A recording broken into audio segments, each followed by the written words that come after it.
everyone, it's the Modern Geek, also known as Vamp Mario, and we are back with more painting and more card opening. I was able to find not only more Lord of the Rings Tales of Middle-earth, but also some actually more Lorcana packs, and it's amazing, but this is the literal first time I bought Lorcana packs for MSRP, so these are the actual price that they are supposed to be. I found them, funny enough, at a Barnes & Noble. I'm super stoked and happy. And I even had, like, rewards credit, so I technically only paid $5 for these 2 packs, which, I don't know, I felt like that was like a triple win on my, for me, which is probably why Barnes, never really thought of that until I went there now, but that's probably why Barnes & Nobles sell out of them super quick, because they have a rewards program. I totally forgot about that. So people who are like going hard on Lorcana at Barnes & Noble probably are doing that because scalpers are making out like bandits, because not only are they getting the packs at MSRP, but they're also getting, potentially, as they buy more packs, rewards, so those are getting even cheaper. And then, you know, since the cards are still super inflated for what their cost is, they can do it. So we're gonna, like I've done for a couple of these videos, we're gonna do some pack opening for right now, and then we're gonna roll into painting up. We're gonna finish Squirrel Girl and Gwenpool this evening and work on those 2 miniatures. So we are gonna do some painting. We're also going to do some card stuff. I love opening up packs of cards. I'm a huge Lord of the Rings fan. In fact, for our fantasy night, I'm going to start painting some of the other Lord of the Ring models that I have, just to spice it up, get out of the Giants for a little bit. I was going to say, Thorin Oakenshield still needs to be finished. Because for people that didn't know, Games Workshop actually does make the Lord of the Rings miniature game. So I do have models from that game. So we are going to get back into painting some of that stuff. So we're kind of branching out, because I want to like throw in some other models, make it a little bit more interesting. But we're going to do a pack unboxing. And we're going to hopefully have a lot more Lorcana coverage now that they're going to be doing reprints of the first set in October. The new set's going to hit in November. So I'm super Stella excited about that. So I want to get on the bandwagon and do our thing. So 100% want to make sure that we hit all of those cylinders. So I think I'm going to save the Lorcana packs for the last. We're going to do the Middle-earth stuff, the Lord of the Rings magic packs first. And maybe we'll strike some gold in here. I don't know. I doubt it. I doubt I'm going to be lucky enough. I got 1 enchanted rare. I doubt I'm going to be the lucky man to get another. So, but let's check out Lord of the Rings. I always like to do the card unboxings before we paint, because for obvious reasons, I don't want to get paint on the cards. I did pay $8.99. These are set booster packs for people that are not up on the Magic. The Magic cards. They now do things called set boosters, which give you the ability to hit more rare slots and more art cards, some more specialty cards in the set, versus draft boosters, which give you, more. Draft boosters are more intended to actually draft with. All right. So we got an island. Cast into the fire. We got Smite the Deathless. So that is actually when they defeat Sauron the first time. Battle Scarred Goblin. Troll of Khazad-dûm.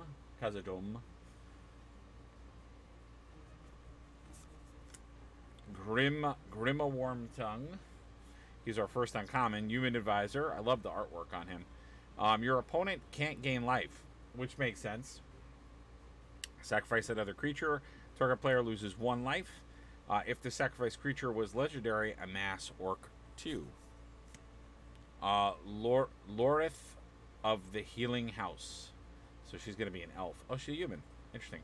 Untap another target permanent. Untap 2 other target legendary creatures. Oh, it should be. And more of the Rittermark.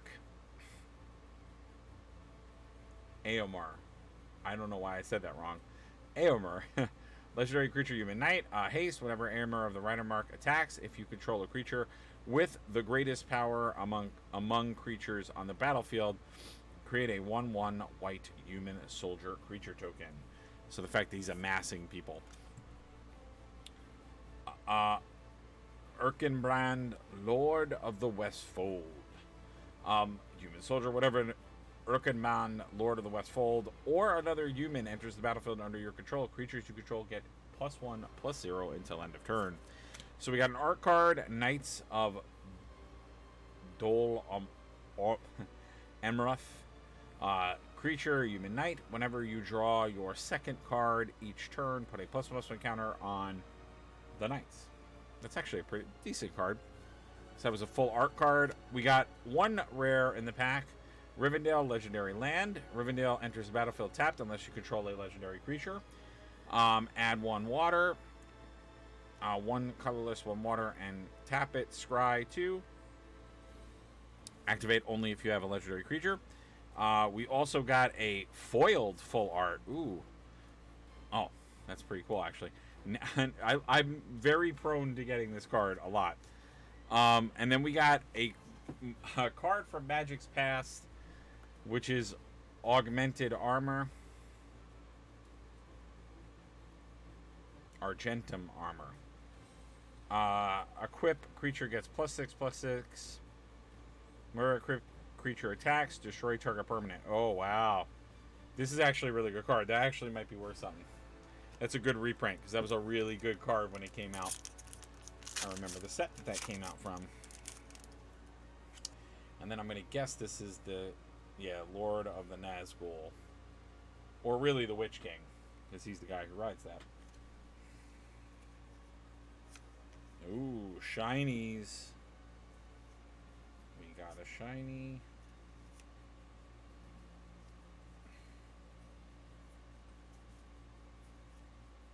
Yeah, these packs are interesting. These set packs. Foiled full art land, and it's Mordor. Makes sense. It's a swamp. Shower of Arrows. Shire Scarecrow. We've gotten that before. Shire Terrace. We've gotten that before as well. Revive the Shire. So yeah, there's part of the book that they left out of the movie, but when Saruman is defeated at the tower, he actually goes back to the Shire and enslaves everyone. They left that out because it's essentially an anticlimactic ending to the book, because there's a whole other ending to it. Marhor Oric I Captain. Creature, Orc Soldier. Legendary creature, Orc Soldier. Menace. If 1 or more +1/+1 counters would be put on an army, goblin or orc, you control, that many +1/+1 counters are put. Wait. That many +1/+1 counters are put on. Ooh, that's nasty for an orc deck. That's really good. Book of Mazarbul. I don't remember this. As this. Okay, so Bass Orc 1. So you're going to put a +1/+1 on an army you control. A Mass Orc 2. Creatures you control get +1/+0 and gain menace until end of turn. Nice. Denethor, ruling steward. Legendary creature, human noble. At the beginning of your end step, if a creature died under your control this turn, create a 1/1 white human soldier creature token. Sacrifice the other creature. Each opponent loses. So that's actually a good foil with Wormtongue. You can have like a whole damage deck with them. Old Man Willow, we've gotten that before. I've gotten this full art before. Elrond, Lord of Rivendell. Whenever Elrond, Lord of Rivendell, or another creature enters the battlefield under your control, scry 1. If this is the second time this ability has resolved this turn, the ring tempts you. One of our rares for the pack is Rangers of the Illithin. I think I've gotten this before too. Vigilance: when Rangers of the Illithin enter the battlefield, gain control of up to one target creature that has less power than they do. So I have gotten that before. Enraged Horan. Trample: whenever a ranged Horan enters the battlefield, the ring tempts you. And then we got a food token, which is in the form of like Shelob's stuff. And this is the Watcher in the Water, which I actually had gotten this card before in my box that I got of this set. Because I actually did get a full box of the Lord of the Rings set.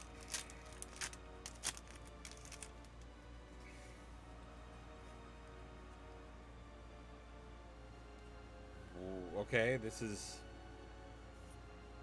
Oh. Whoa. What is going on with this pack? Alright, so this is the second time. This is in pack opening. This is the second time I've gotten a pack that's backwards. Oh, that's cool. I have a lot of that original card, too. Alright, Alright, so I think I have to do this to get the pack. Yeah, the pack was put in backwards, which is like super weird. I've never really had that happen, but it did today. Alright, so we have Island full art. Oh, I always pronounce these Oliphant. There we go. Creature Elephant. Trample. Whenever Oliphant attacks another target creature you control, get +2/+0 and gain trample until end of turn. Mountain cycling, one colorless. Discard, search your library for a mountain. That's an interesting ability. I've never heard of that. Snarling Warg. Mushroom Watchdogs. Relentless Rohirrim. Entish Restoration. That's awesome. Instant: sacrifice a land, search your library for up to 2 basic land cards, put them on top of the battlefield, put them onto the battlefield tapped, then shuffle. If you control a creature with power 4 or greater, instead search your library for up to 3 basic lands and put them onto the battlefield tapped. Wow, that's really good for a green deck. Long list of the Ents. Oh, so that's when they talk, because they always talk in long sentences, because they have to say everything from the history of how it happened to now. Note a creature type that hasn't been noted for a long list of the Ents. When you cast your next creature spell of that type this turn, that creature enters the battlefield with a additional +1/+1 counter on it. That's actually a really cool card. I actually really like that. Ent Drought Basin. Artifact. Put a +1/+1 counter on a target creature with power X. Activate only as a sorcery. Interesting. Mirkwood Bats. Flying when you create or sacrifice a token. Each opponent loses 1 life. Full art Batador. Batador enters the battlefield tapped unless you control a legendary creature. Add a swamp. Tap X twice and a swamp. Amass. Wow, that's really good. Okay, we hit a mythic. Sauron the Dark Lord, and it's the 3 colors I love playing, which is blue, black, and red. Oh boy. Probably worth something, but it obviously would have been awesome if we got a full art variant of him. Ward. Sacrifice a legendary artifact or legendary creature. Whenever an opponent casts a spell, amass Orc 1. Whenever an army you control deals combat damage to a player, the ring tempts you. When the ring tempts you, you may discard your hand. If you do, draw 4 cards. That's dope. So that's a pretty good hit. Pelagear Survivor. We've gotten this before. And this is a card from Magic's Past, which is Wall of Denial, which I love this wall. So Shroud means it can only block. Shroud, if I'm not mistaken, only means black creatures can damage it, flying, and defender, which basically means it's a wall. It can only block is what defender means. I love this. I actually use that in my commander deck. This should be Weathertop. Fog on the Barrow Downs. Okay, interesting. Because that's when Frodo uses the ring. Alright, last pack. We did get one mythic already. Didn't get the one ring. Which sucks, because that's what I would love to get, but I'm not going to get it.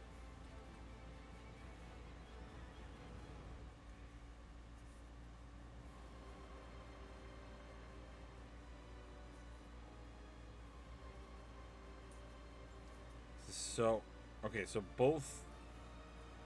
What is happening? Why are all these packs backwards? So this pack was also... This was also backwards, this pack.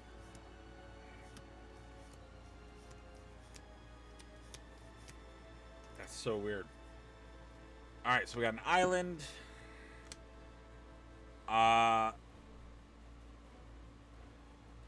Kingfisher. I forgot what the significance of that was. Mirkwood Bats, the normal version of it. Mirkwood Spiders. Landroval Horizon's Witness. He's a bird noble flying. Whenever two or more creatures you control attack a player, target attacking creature without flying gains flying until end of turn. And then we have Quick Beam Upstart Ent, which I think we've gotten him before. Whenever Quick Beam Upstart Ent or another tree folk enters the battlefield under your control, up to 2 target creatures get +2/+2 and gain trample until end of turn. Kind of want to make an Ent deck now. Rise of the Witch King, we got this before as well. So that's an old card. Old Man Willow, we got that before. Denethor, Ruling Steward, we got before. Foray of Orcs, we actually have gotten this full art before. Our rare for the pack is Smeagol, Helpful Guide, legendary creature, halfling horror. It's interesting they made Smeagol a horror. That's an interesting clarification. At the beginning of your end step, if a creature died under your control this turn, the ring tempts you. Whenever the ring tempts you, target opponent reveals cards from the top of their library until they reveal a land card.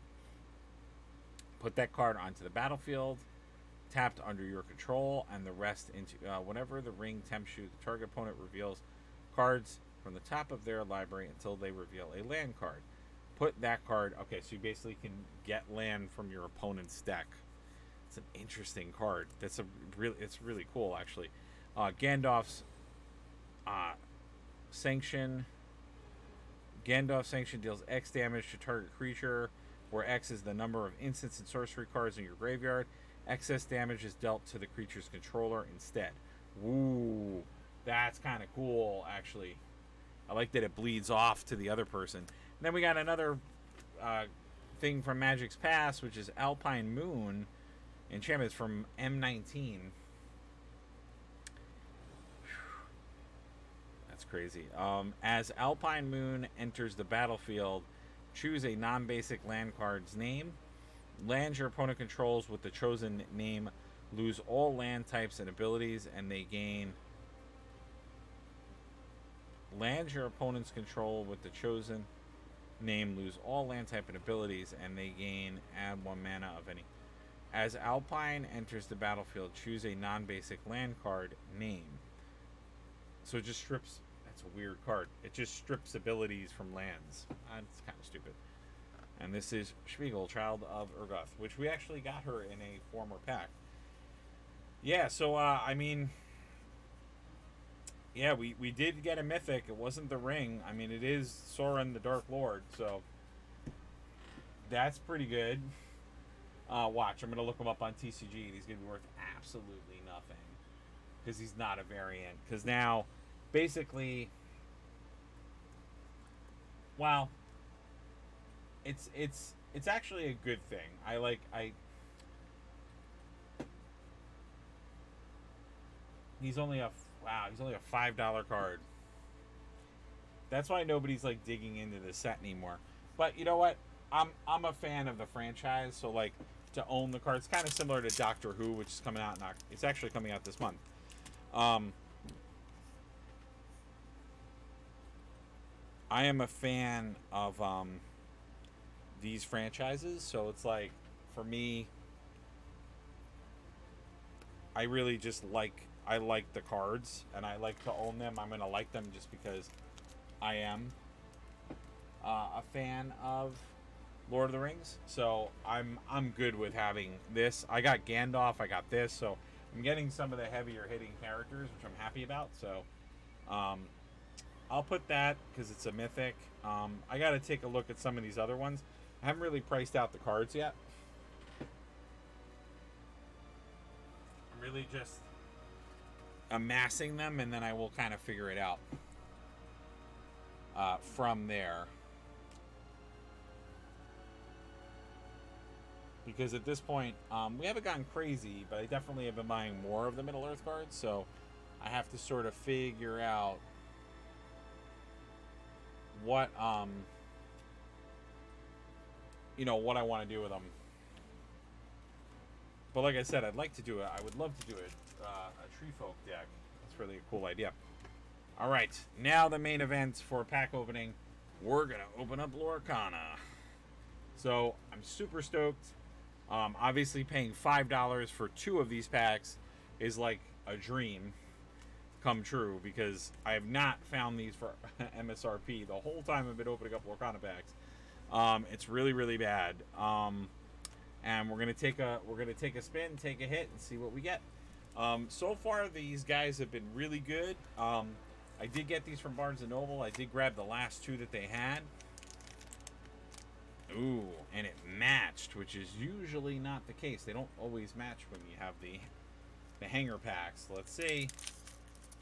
Will we have amazing things happen? Like I said, I have very low hopes that I will pull anything insane out of this pack.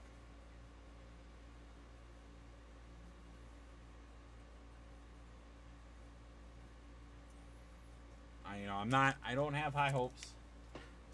But who knows? I've been proven wrong before. So we got Tangled, Stitch. We got Archimedes, Stampede. We got Work Together, which I have seen these cards so much. We got Fire the Cannons. Have a ton of those. That is a good... Ooh, nice uncommon, though. Lilo, which I actually don't have a full playset of Lilo yet, so this was a good one to get. Moana, also a good one to get. Do not have a full playset of her either. So Lilo is a pretty basic. She just quests for 2 Lorcana. Moana, Chosen by the Ocean. She quests for 2 Lorcana. She can be inked, and she's 5. Lilo is 3. And she has This Is Not Who You Are. When you play this character, you may banish chosen character named Tika. Oh, wow. So she just antis a legendary. That's insane. Okay. I didn't know that. And then Reflections, which are our next uncommon. I haven't gotten any of these yet. So character with cost 1 or more can sing the song. Look at the top 3 cards of your deck. Put them back on the top of your deck in any order. Very good card. And then our first rare is Cruella de Vil, which I do not have more of her. She's not a bad rare. You can get her in the starter deck, so she's not particularly worth that much. But she's got, you'll be sorry, when this character is challenged and banished, you may return chosen character to their player's hand.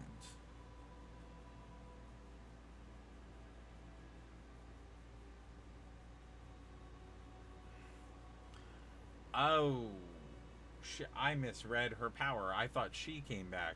No, she makes somebody come back. Okay. I did not know that. We did hit an epic, though. And it's an epic I don't have a lot of. The Queen. Which simply she could just tap, draw a card. Which In Lorcana, I've realized drawing cards is actually a really good advantage. So even though she's a low price card, she's actually really helpful to have. And then we got a foiled Aurora. Not bad. So we got an epic out of the first pack. Again, not terribly a good epic and not worth a lot, but since I only paid $5 for these 2 packs, I'm up on my packs, which I think is hilarious. Ooh, we got a Mickey in this one. All right. Chapter 1, Lorcana. Let's do it. Not expecting high hopes.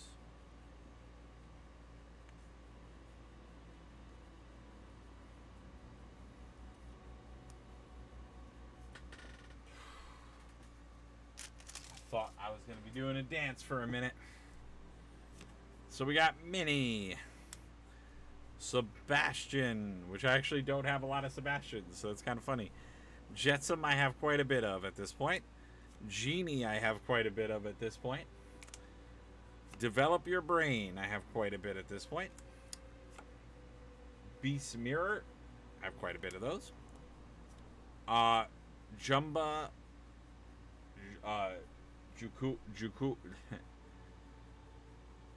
Jukiba I always forget his name. But that's our first uncommon.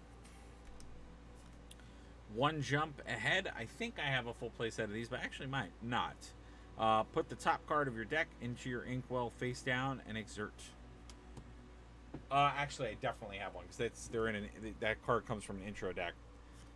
And then we got Be Our Guest, which I have plenty of these. Look at the top 4 cards of your deck. You may reveal a character card and put it into your hand. Put the rest on the bottom of your deck in any order. And then comes the next part, which is actually pretty cool. Because we actually hit, which can happen, 3 rares in a pack, which is always cool when it does. The first being Moana, which super happy about. And then we actually hit 2 epics in this pack, which is pretty cool. One of them being Tamateo. When you play this character, and whenever he quests, you may return an item card from the discard to your hand. This character gets +1 Lorcana for each item you have in play. Ooh, I need more of him for the item deck I wanted to make.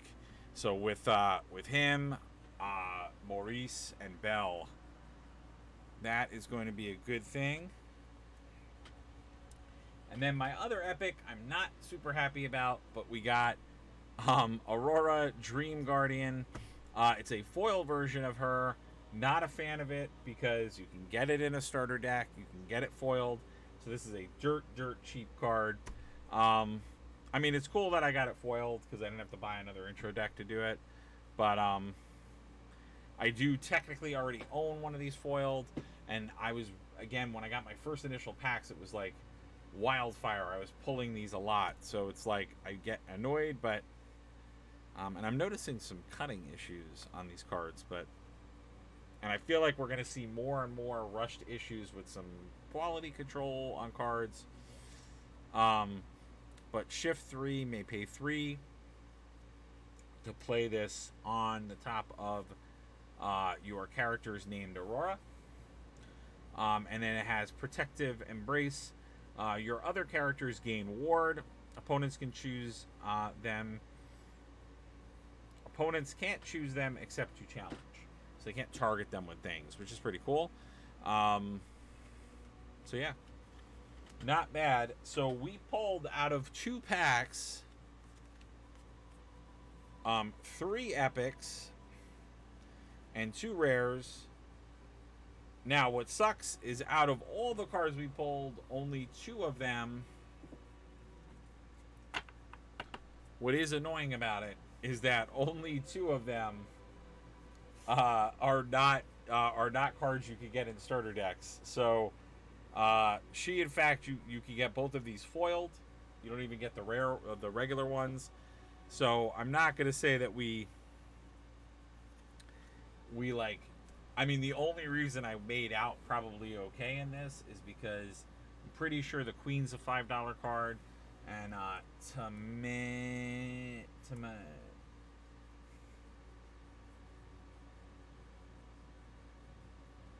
yeah,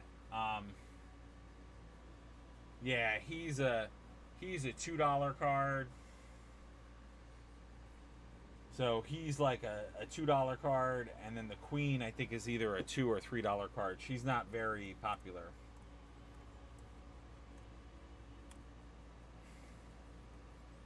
Oh, actually, the Queen is a $5 card, which that's crazy.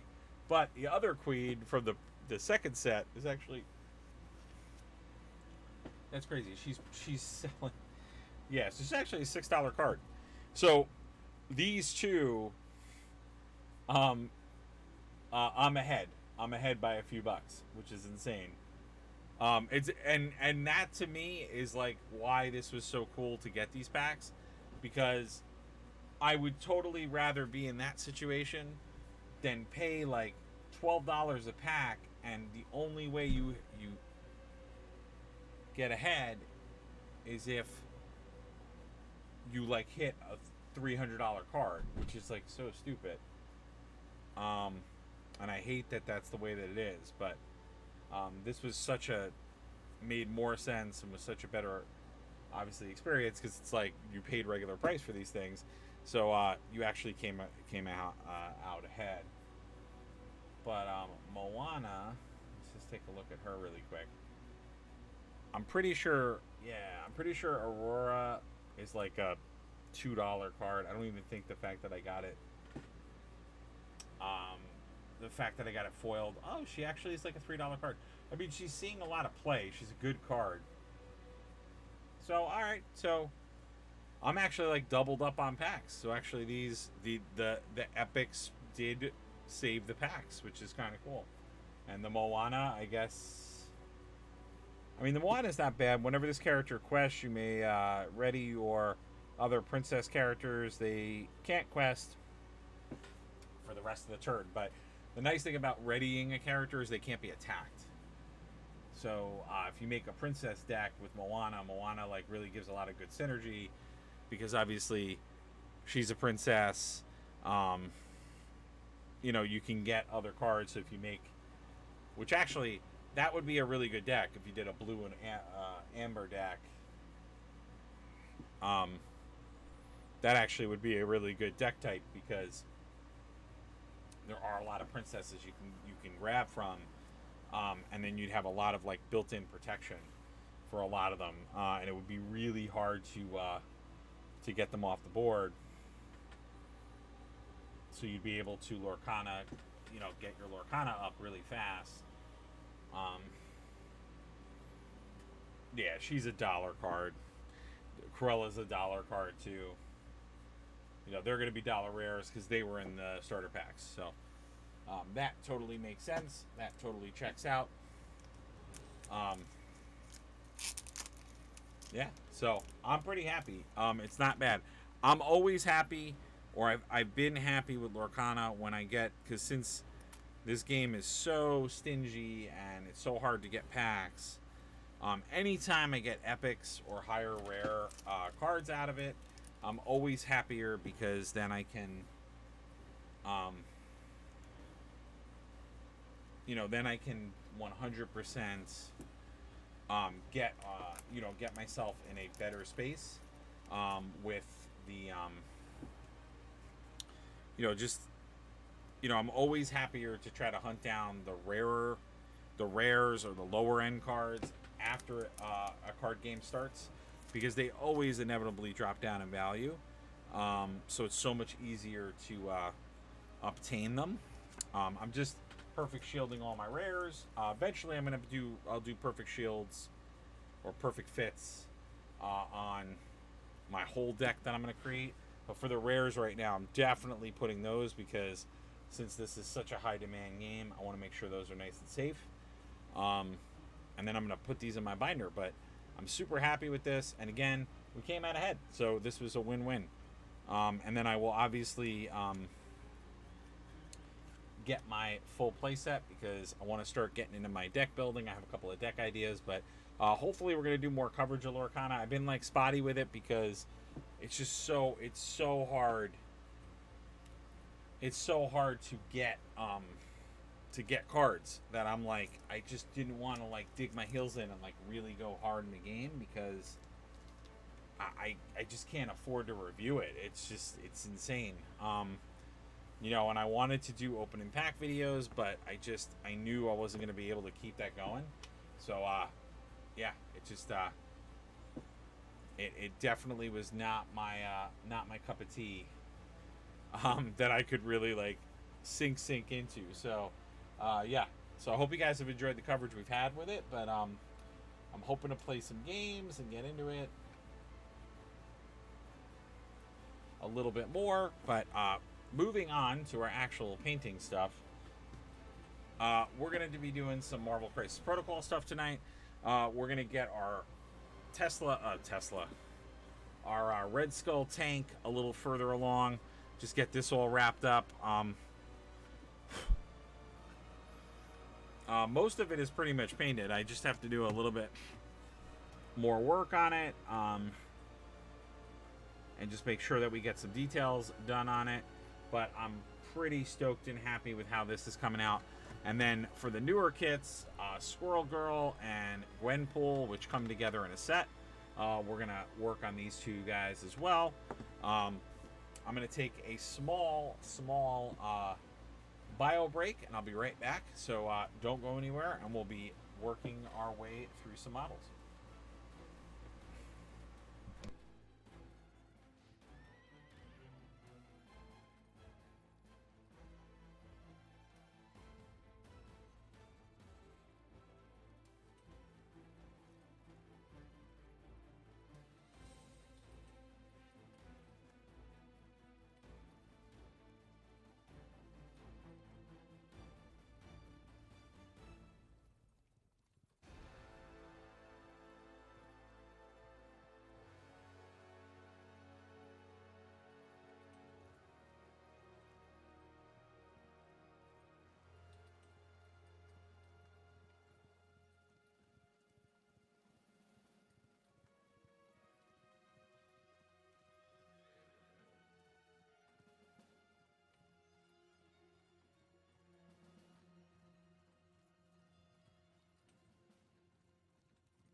All right, I'm back. Sorry about that.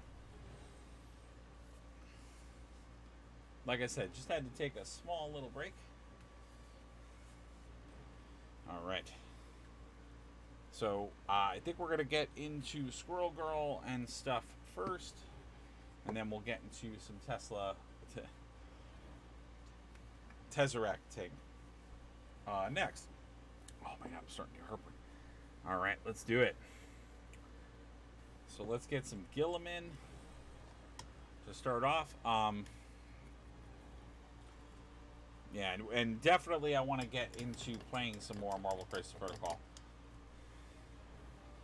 The problem is always finding the time to play. I mean, I enjoy the painting aspect of everything, but you know, I always talk about my play group and just finding time that they could all play.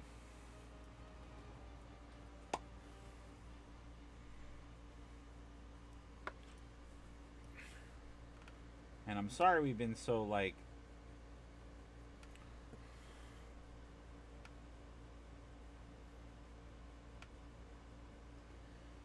is the Gilliman gonna do the thing it does sometimes where it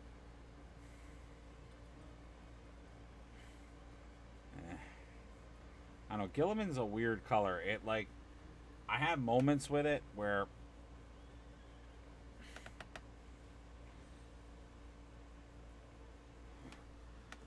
it'll just like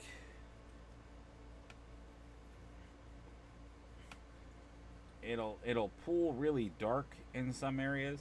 So I always feel like I have to go back and lessen it a little bit.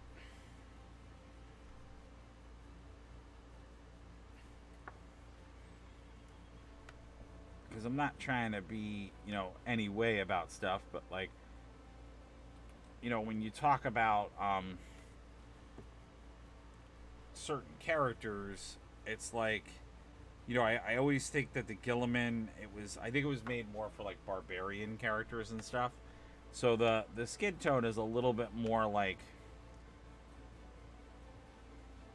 I think it tries to be a little bit more like a tanner flesh. So when you're doing just like more fair, normal skin characters, I feel like it's not. I feel like it can exaggerate that a little bit. So I've even had to in the past do some, edits to it just to like, I've mixed it with, like a white or just to make it like more muted. So it's not as dark. What I find with the contrast is if you just add a lot more, like you make it a little bit more on the wet side and add a lot more water to it, that solves the problem most of the time.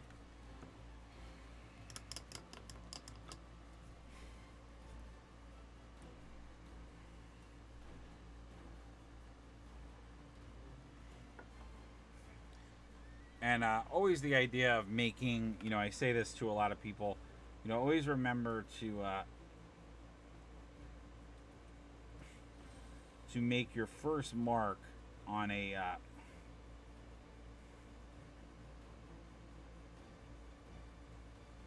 on like a different surface. So like, for me, I have like a piece of palette paper, or I have a paper towel or something, and the idea is that I try to what I try to do is I try to make sure to I try to put a little of the paint on there so that the first mark that I make is not like super dark, because that's what happens with the paint. Like when you're painting, the first place that you paint will always be like the brightest or darkest amount of color because you have the most paint on the brush. So it always makes the biggest impact. So when you're painting, you want to really think about that. Even when you're doing like traditional like painting, so whether you're doing like an acrylic painting or an oil painting for fine art, it's the same principles. It actually doesn't change. So I find that really funny that like that's something that I definitely do when I'm painting, is that I use those same techniques that I learned as a fine artist to paint the miniatures. So it's all the same color theory. Just because it's a three-dimensional model doesn't mean those things don't apply. Or like even if you're doing drawing or coloring or something on a 2D, trying to make it look 3D, it all applies. It all holds up. The Squirrel Girl is going to be done tonight. Like, she's looking pretty good. I was saying it earlier that there's not a lot I have to do with the Marvel guys, because like a lot of them, the characters are so simple in their colors. So it's like, one, the contrast paint is perfect for them because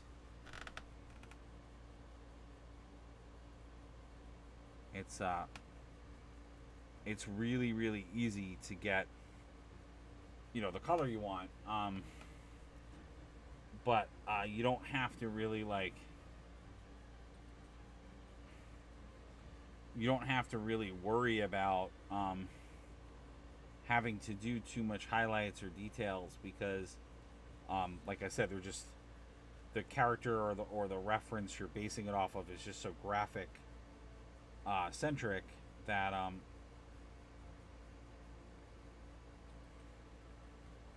just making sure that I got all of those trim pieces looking good.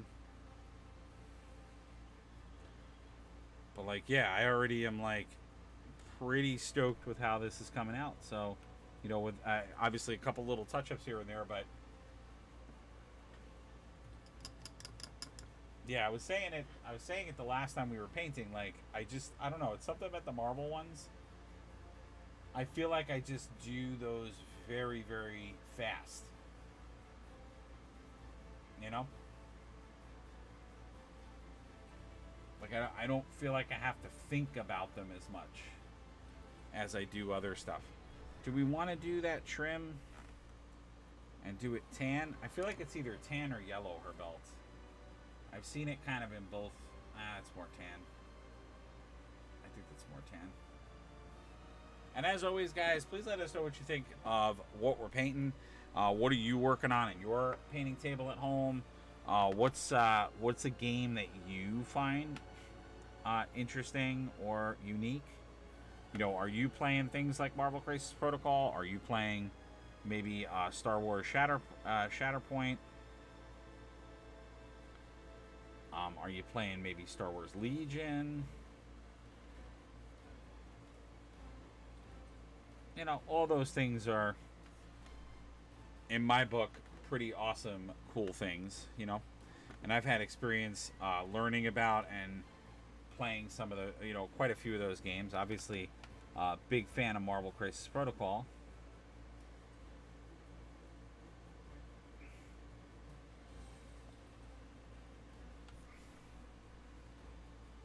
Nice. But I do just enjoy, and I just enjoy the sculpts that they have, and the attention to detail that they have for stuff. Like they really, really do a good job of I think embodying and capturing the characters really well, and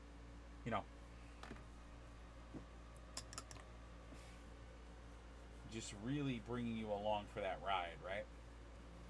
This is so good. We did such a good job of yeah, I'm so happy that we got on tonight. We're hitting it. We're striding it. Now comes the really tough part, which is what brown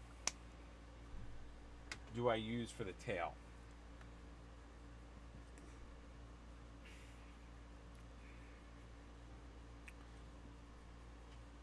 My thought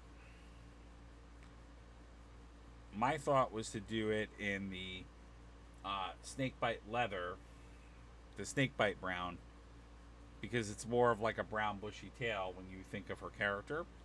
I think that I am going to do that.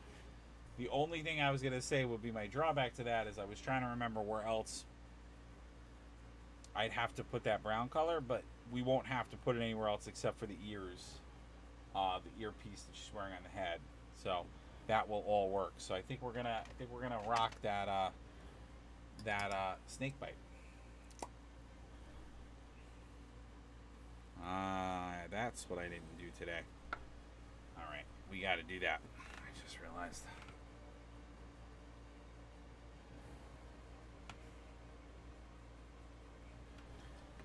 I did not work on my advertising stuff today. That's my fault. I had too many things going on.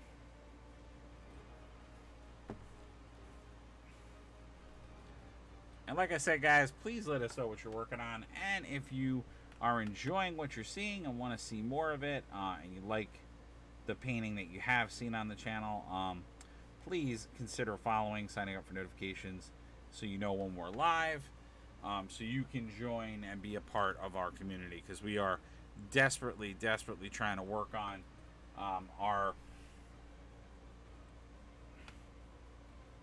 working on our affiliate status, and just you guys showing up, being a part of the show, and contributing and having fun with us is all we need to get there. It's just that constant support, and that just is done by following and signing up for those notifications. Because my dream, my goal, and all of it is to, really be able to do this for you guys on a more full-time basis. Do a lot more custom and interesting and cool projects, and hopefully open up a retail space at some point, where we also produce content out of, but also can provide, a place that people can go and build it, so we can all continue our love for creativity, hobby, and gaming.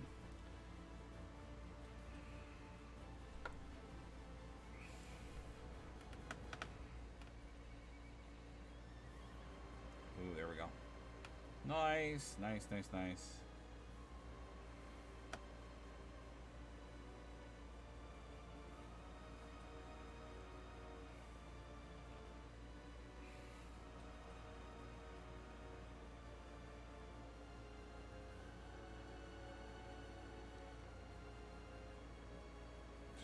Going over this area a little bit more just to tidy it up, but I think that was the right call to do the snake bite on the tail. Now this should be interesting because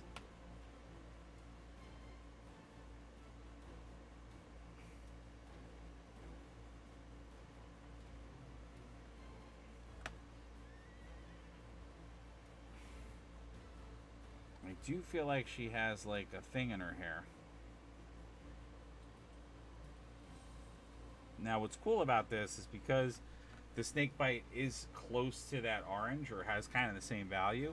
This is another example of like if you're really good about how you layer your colors, you'll have a very decent paint, and it'll just kind of bleed into those other colors. So I'm super happy with this so far.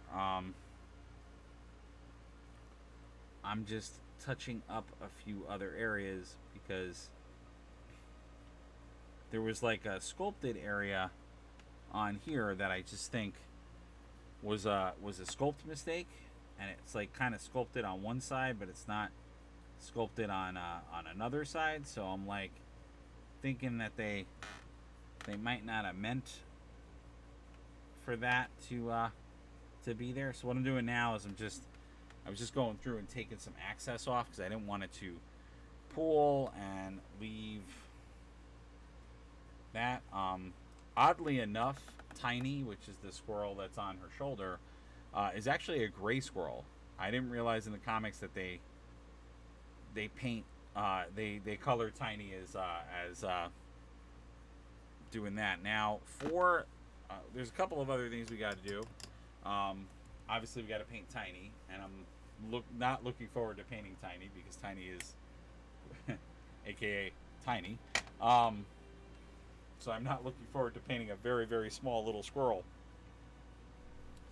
But we'll get there. We'll get through it. But let's do some base stuff, which, I've been trying to do a little bit more with you guys with basing. Because I feel like I don't, not that I don't spend time on it, but like I'm so focused on the model that I do a lot of basing off camera, and I'm like, but that's not good because you guys should have that skill, right? I swear, I pray that when people come onto this channel, they don't like hear me talk and just run. But we'll see.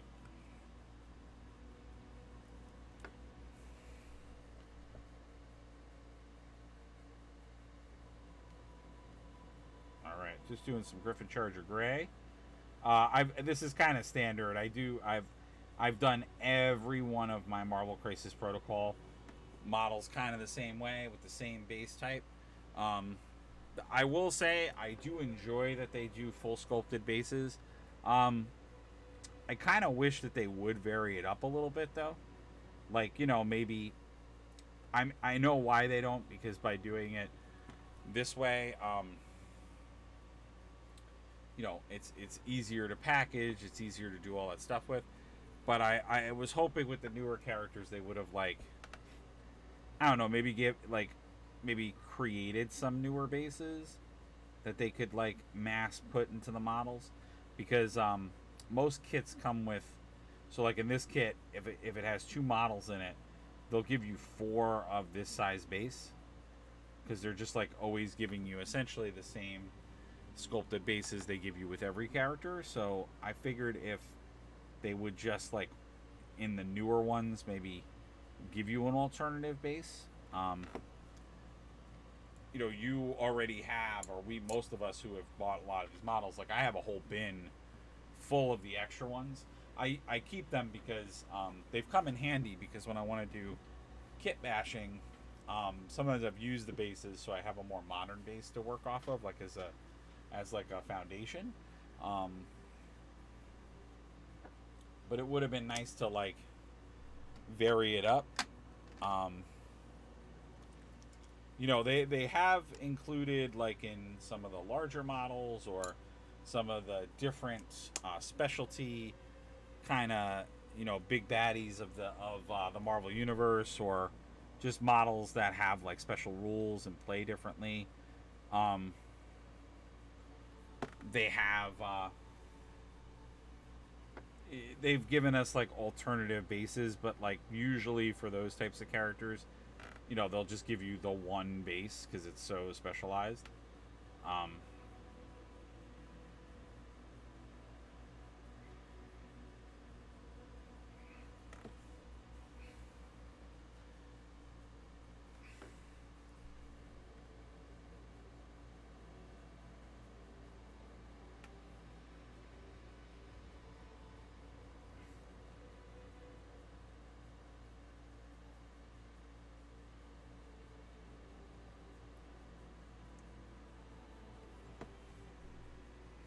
all right.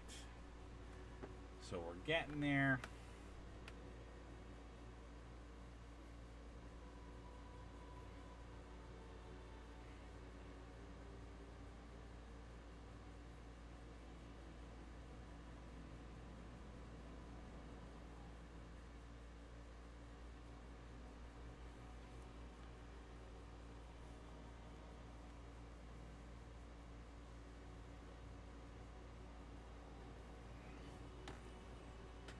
All right. Yeah, I was gonna say, this becomes a really simple, really really easy paint, because you're not really doing much in the way of, like, the only thing that I sometimes do, if I have like a rock formation like that on the base, is I'll just bleed a little bit of the color, so it kind of starts to look like there's a little bit more of an impact crater on there. Um, so it doesn't look so like, doesn't look so, like, blah, like, between where the rock is and where that is. I'm gonna let Squirrel Girl just dry a little bit, but really we just have Tiny in there. That's all we have to add there, and then I might have to do some white touch up on that one little spot I got there, and maybe just a little bit of quick little attention, some of the things, and we'll have to just do. I think she has red lipstick, if I'm not mistaken, Squirrel Girl. So I'll have to take a look at that. We'll have to see that together and see what that looks like. But let me get her going, and yeah, we're just gonna be doing some really fine details for her. Now Gwenpool, I'm gonna have to look, because I think I remember how our costume is laid out, but before we get into Gwenpool, maybe we'll do some tank stuff, just so we can paint something a little bit different. And this is going back to what I was saying before. This is more of a specialty unit for Marvel Crisis Protocol. So what's cool about the tank is you can kind of play it as a tank. You can play it as Red Skull in the tank, and then there's sort of like a special mode that you can play the tank on where it has like different rules and rule sets. So they've done this with a lot of the larger, bigger models, which I always find interesting. So I like that about this game, that they've built in some interesting ways that you can, use the models or use the bigger models. Now I'm noticing I could be like super crazy.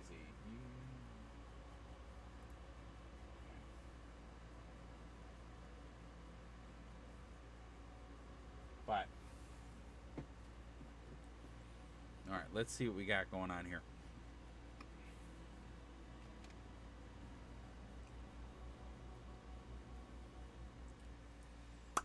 Yeah, I do feel like I don't know. I feel like Mondays is like a tough day for us. But every once in a while, I say the magic words of like, well, maybe Mondays, like, we won't stream on Mondays, or maybe I'll start streaming other stuff on Mondays, and then I always say that, and then that's the stream when everybody shows up. So I don't know.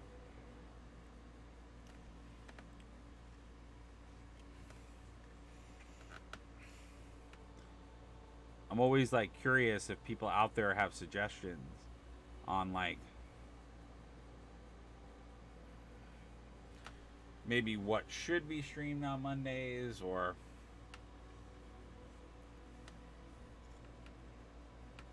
is there like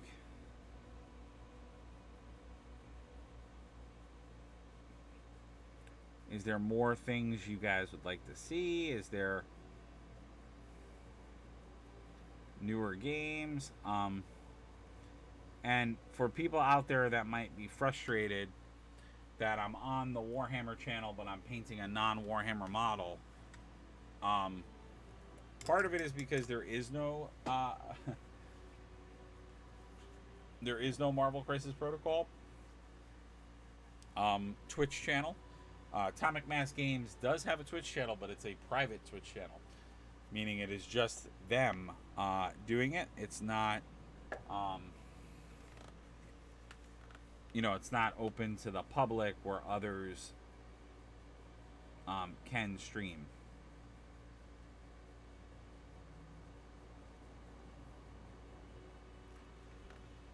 So I kind of find that annoying. I don't know why. I don't know why they can't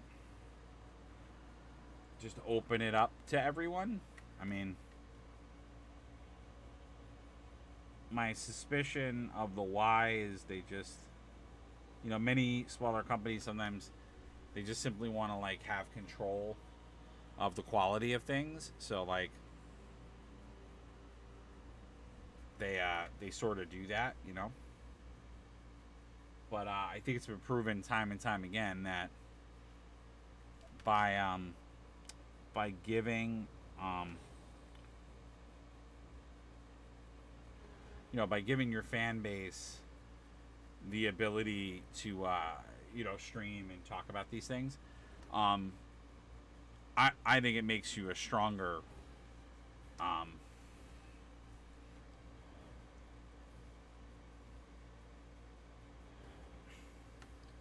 I think it makes you a stronger company because, hobby, when we're talking about things that are hobby related or the hobby industry, part of it is the hobby, So what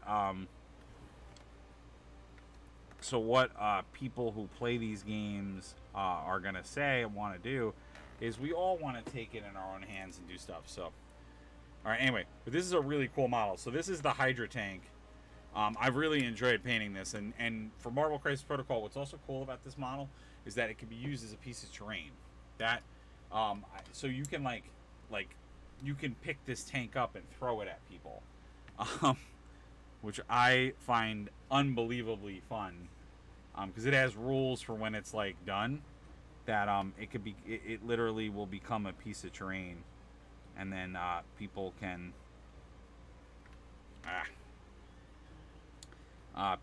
just start to go nuts and throw it around.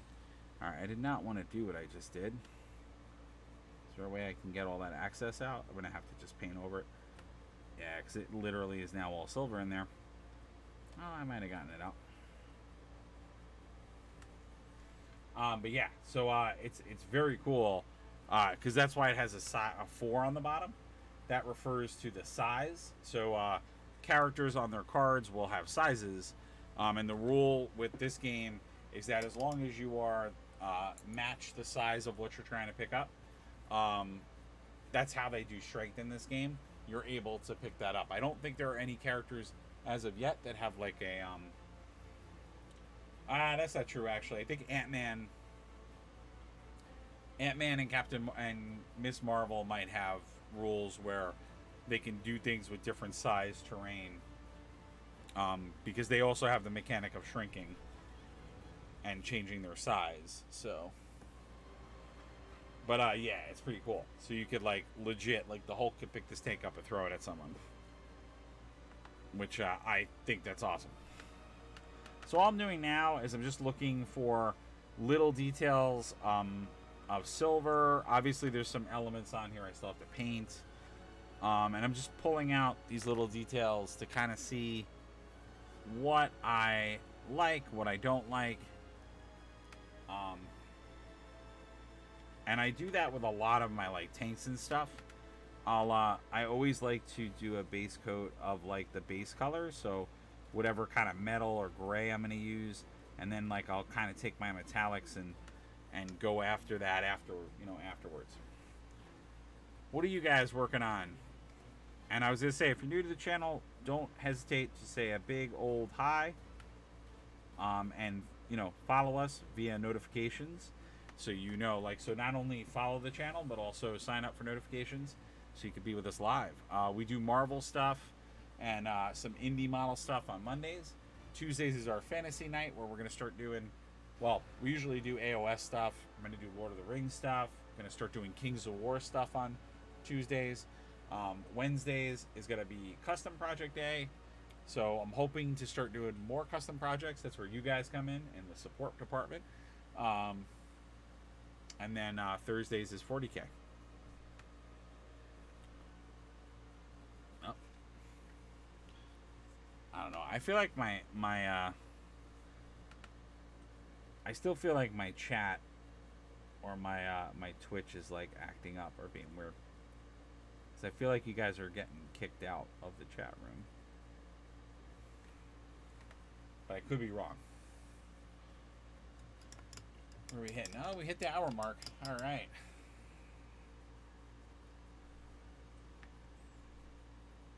I was going to say, if video or audio are an issue, please let us know.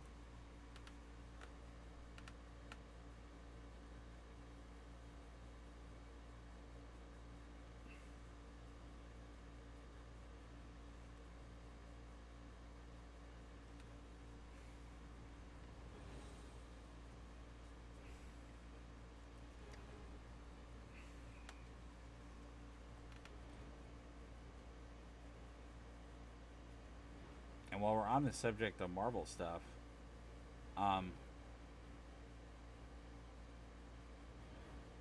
who's getting kind of excited for this Deadpool 3 movie, and who's getting excited for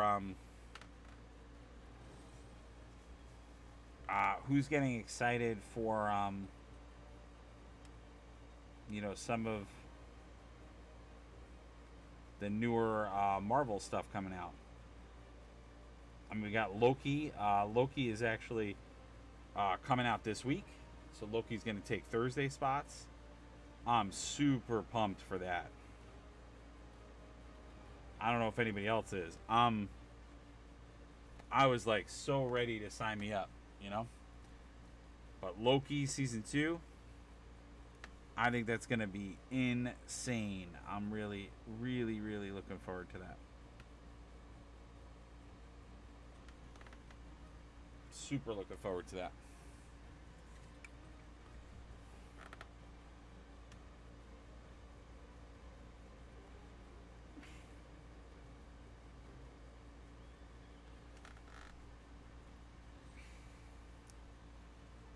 super, super looking forward to that.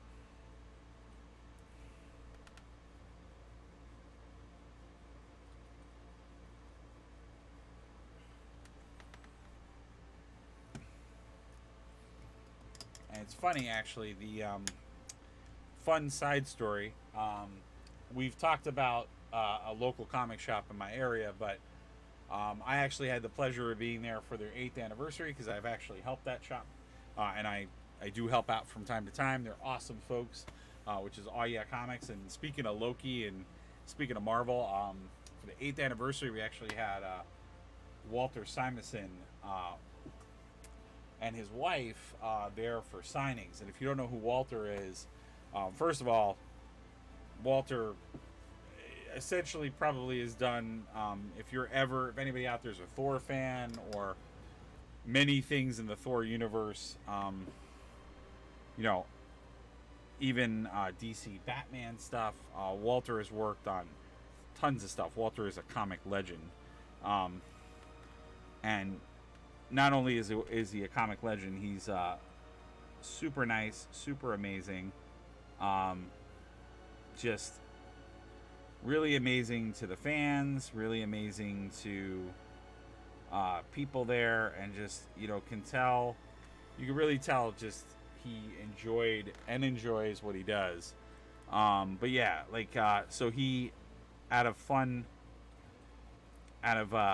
things I talk about, I had an amazing moment with him, which was, if anyone knows Throg, or really Thor Frog, he would call it, because that was what he called it when he made it. But if you didn't know this, I mean, if you watch Loki, they make a reference to it. But in actual Marvel continuity timeline, there is a universe, there is a story where Loki does turn Thor into a frog. He actually turns him into a frog, and so that story was obviously now Thor having to solve problems while being a frog, which is unbelievable and amazing. And he actually created that idea because he's the one that made that idea.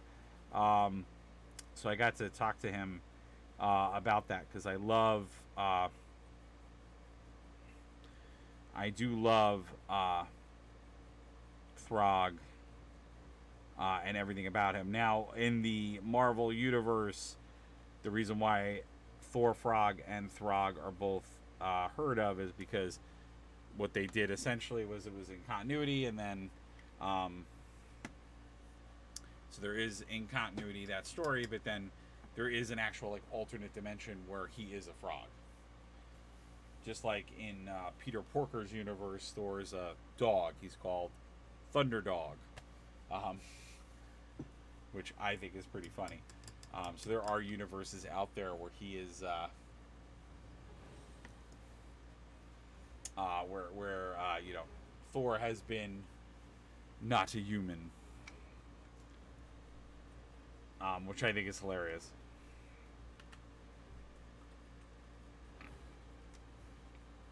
I love that all of that exists in the Marvel universe.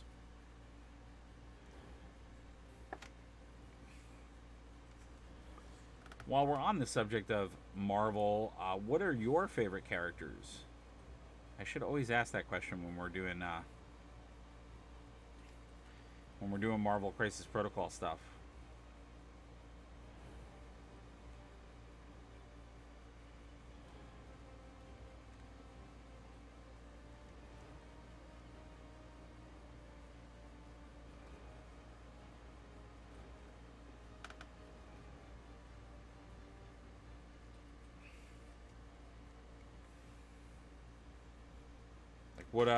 What characters do you guys enjoy, or what are your favorite storylines? And I'm an equal opportunity employer. I like DC and Marvel. Since we're doing comic stuff, don't think I don't acknowledge and give love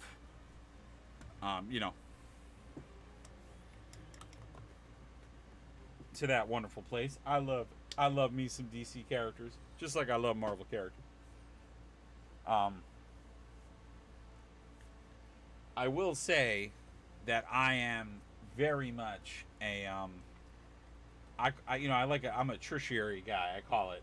I like a lot of the odd and absurd characters. Like I'm not a guy who really enjoys. Um, I don't always enjoy the run of the mill stuff. Like I am a Batman fan. I'm a Superman fan. Spider Man fan. For me, Doctor Strange was always the big ticket. I loved Hulk. Um,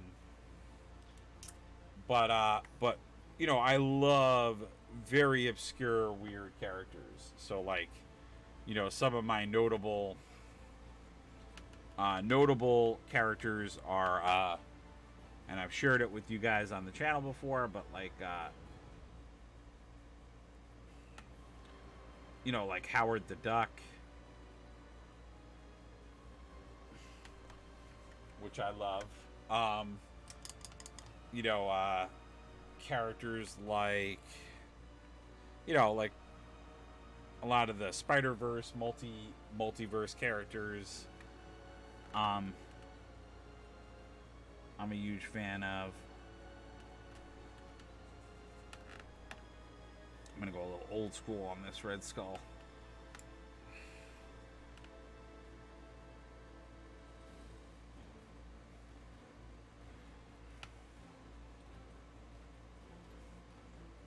So I'm using the Frost. It's the Pilar Glacier blue, because I just want to get like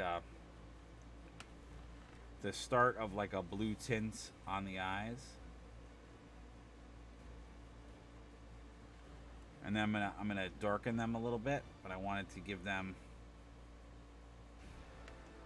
a little bit of like a glow effect, since he's kind of imbued with Tesseract energy, which also is what the tank has inside of it, because he's using the tech. This is part of the idea of Red Skull using that technology to power his like assault weapons, which we saw a little bit in the Captain America movie. For folks that might be more entrenched in the Marvel cinematic universe.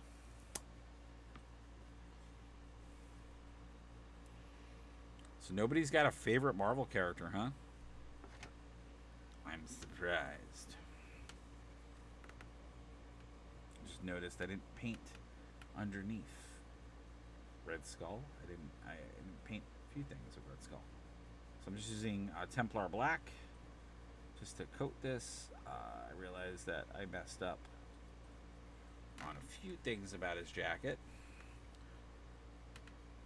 I actually painted this a while ago, so I'm really just, this is the first time I'm coming back to it in a while. So this is a lot of initial block painting that I did.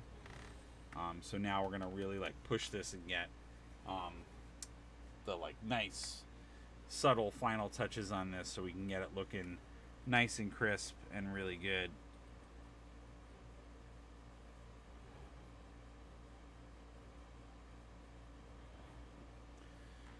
It's worth mentioning too that I like this kit because you can build the tank many different ways, so it gives you some variation in the kit, which I always thought was really cool. I chose to do it with Red Skull in it because, like I was saying before, you can play it as just a generic tank. You can also play it as having other weapons. Oh, did I actually mount those? Oh, I did. It's this that I left because I actually want to make an actual physical turning, so you can actually turn it so it stays loose. The only thing you have to be careful of is when you come around, it does scrape a little bit, but I wanted to keep it like swiveling because I kind of like the idea of being able to swivel it when you're like pointing down somebody. He's got the Hydra belt. I'm just gonna go. I'm gonna go for it on Red Skull. I mean, I've seen enough Red Skull. My My Red Skull is a little bit more of an homage to the like older Red Skull, like kind of the OG Red Skull. But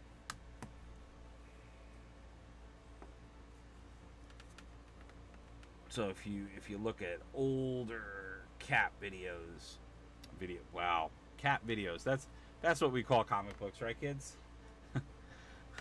Those comic videos, you see. Um, I promise that like I have a functional brain that works most of the time. I promise you all that. Um, those comic videos, you see.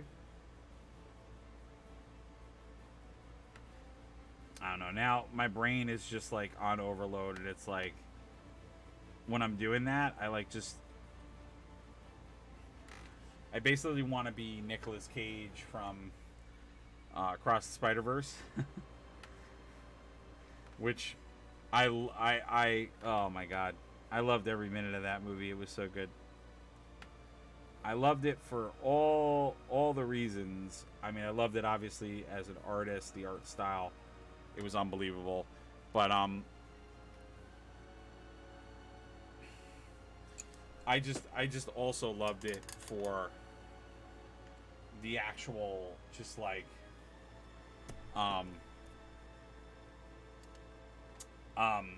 just the direction they went, the way they stylized the characters, and even just the way that they made the characters like more unique.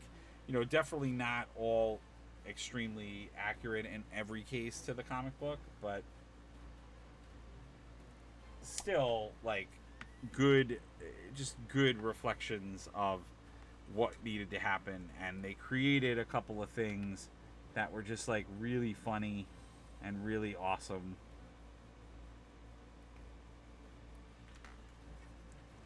You know, I think that's always a key with all this stuff, is if you can make it original, make it feel original, but like still have it hit the nodes of what it needs to for, you know, being or making, you know,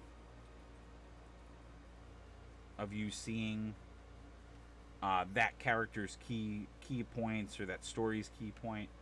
I think that's such a win. And I always say that I think that's what Marvel does so right all the time, is that regardless, I'm just going to paint this all, yeah, because I'm going to come back in and do that Hydra belt buckle a little bit differently. But I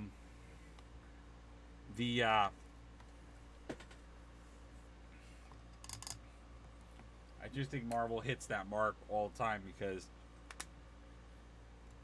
they know how to keep it true to the character, but they also know where to innovate. You know, innovate and change.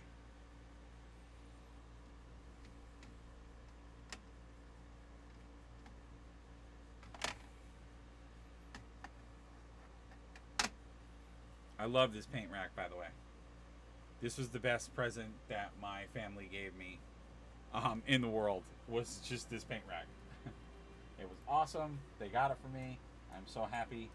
It's made my life so much easier, because I have all my colors laid out, and I have them laid out like in the color family they're supposed to be. So like right away I can pick my colors and apply what I want and do what I need. It's just really good. Wow. Another quiet night. Nothing wrong with being quiet. But as I say all the time, you know, you guys make the world a cooler place every day when you talk and comment. But I know people are lurking. I know lurking's a thing, and I don't get mad for you.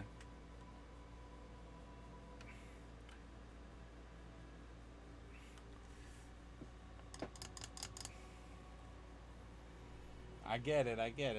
There's you gotta lurk. You gotta lurk sometimes. All right, so this is gonna be interesting. I don't know if I think my plan is very bad. What I keep doing down here. So what I'm doing is I'm putting null oil, but I realized it's not gonna work. because the null oil is just going to shift whatever color is there. So I got to stop doing that.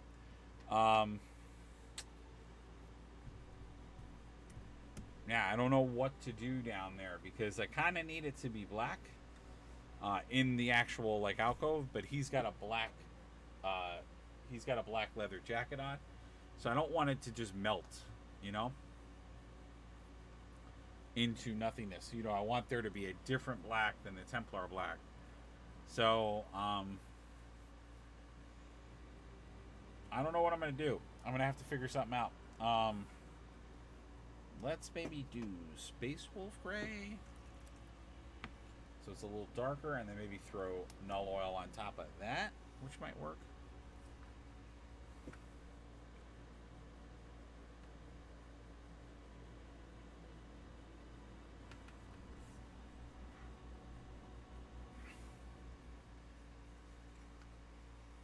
And like I was saying, oh, I didn't.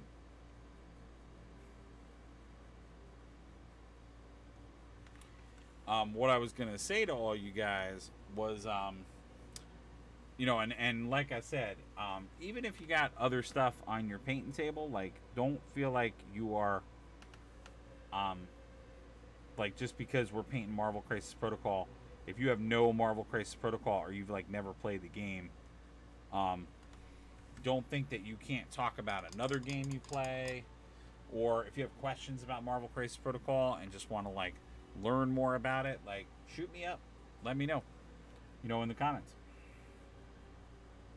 you know, in the chat, post up in the chat, say hi. I love talking about Marvel Crisis Protocol. I love teaching people how to play. um, I love this game for a lot of reasons. One of the biggest reasons I love this game is the simplest, and that is, I love this game because it's a very easy game to get into, and it does not cost an arm and a leg to do so. Not to say that other games are not fun, but you know, things like Warhammer and some of the other larger army games or tabletop games, you know, the price to get in is a lot higher, you know, and it requires you to buy a lot more, and it requires you to learn maybe a little bit more rules. I think Marvel Crisis Protocol is great in that it has, you know, I think a simple mechanic rule system. You know, it's one of those games that's simple, but at the same time, it is, it can be, you know, it's dynamic, you know, so, you know, kind of like how TCG card games, like I say it all the time, they might have like a good, easy core base rule cluster, but then obviously all the cards and all the things that they introduce and mechanics make the game more complex. So it makes it an easier entry point. So I highly recommend it for that. What's nice about this game too is that it's a smaller skirmish game. So most teams you only need 4 to 5 characters. I'm gonna just pop this off so I can paint this separately. It's always easier when I can do that. Also make it so I can show you guys a little bit closer what I'm doing. So yeah, it's an easier price point. You only need a few characters to play, so it's a little bit more of an easier buy-in. And what I like about this game is that it is an alternate activation game. So what that means is, if you're familiar with playing games like Warhammer, you'll know that Warhammer is is not an alternate activation game. It's the format it's always had, which is, you know, I take a turn, you take a turn. And why I don't always like that is because, as many Warhammer players out there will probably attest to, is that there are definitely situations where, you know, you go second, but if the other person tactically has like more shooting or better shooting, or just like gets luckier rolls, um, you find yourself in the defensive, and like they've taken out half your stuff.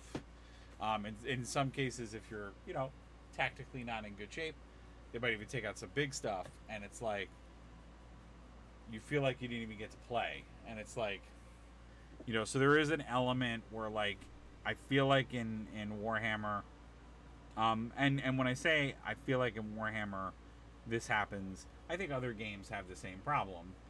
Um, so I don't want to like I'm not trying to single out Warhammer, as like, well, it is the only game that has these issues. But I do feel that it does suffer there. And then what I like about alternate activations, which this game has, you each activate a character one at a time, is that I think that makes the strategy more dynamic, because now the player gets to interact. So you have to change. You might have to change your strategy mid idea, or react to a more dynamic situation on the board. So I like that aspect of it.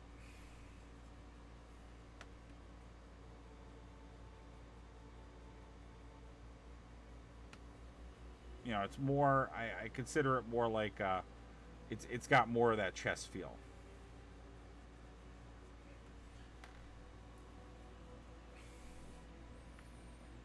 Because also the other thing in Warhammer 2 is that with some of the stratagems and some of the other aspects of play, even those can sometimes, unwittingly be the reason that now, like, tactically you're super screwed, you know?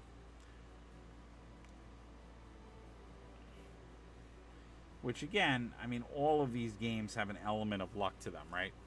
Because, obviously they have dice rolling. So, like, the minute you have dice rolling, you have luck. So, you know.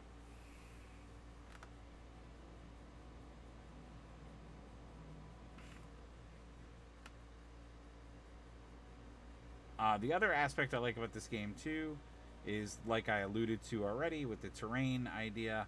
I just like how they do terrain. I like that the terrain in this game, like, means something, because I feel like, Warhammer has tried to make terrain more, to make terrain more interactive or have more bearing on things. So, like a real war, you can use terrain tactically. But I feel like they haven't 100% figured out what they need to do with it. So, I think it feels like they're still. I get a sense it still feels like they're working with it. Where this game, it's totally interactable. Like you can use it to add or aid in an attack. You can use it to position and do things differently. So I love that. Because you can do the stuff you want to do. I think the coolest thing is you can have Spider-Man and he can fling someone with his webs into something, or a character obviously can pick up a piece of terrain and hit another character with it, or you can just do different things interactively with the terrain, make things explode, make things change. There's just all of this different aspect to how terrain can play a role in the game, and I love that. And I love their rules for terrain, for flying, for just how they figured out everything is so well thought out. And I like that it's not a tape measure ruling. There's they have measuring tools, but they're characters move a medium or a long or a short. So it's just very well thought out. And I like also that there's objectives, so similar to Warhammer, where there's ways to score based on objectives. There's ways to score obviously by knocking out your opponent's characters. There is like win conditions if you just like table the person. So there's a lot of different nuances to winning and like strategies to winning. So I think that's really cool too. I hope you guys don't feel like I'm talking too much. I don't know. I feel like there's this balance. I really just love to talk. I love talking about this stuff and sharing my thoughts about with you guys. I'd love to hear what your thoughts are.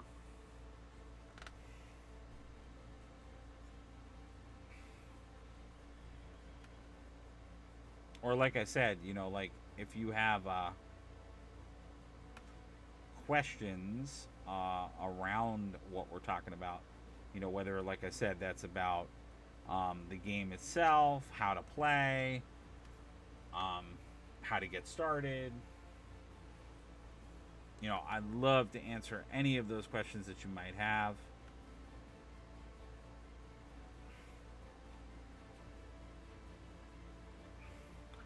I'm just doing some Griffin Charger Gray on this. So Space Wolves Gray is what I used. I tend to do this a lot where I like to try to use multiple I like to use multiple grays when it's like metal, just so it looks like more mechanical. And what I was doing specifically with this tank was I wanted it to have like the Hydra feel, obviously. So that's why it has some of the green on there. But I also wanted it to feel like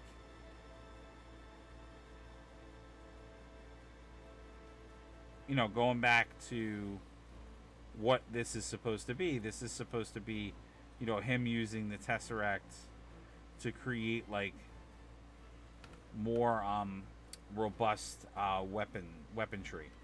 So I wanted it to feel like he outfitted like an older tank with a new power system.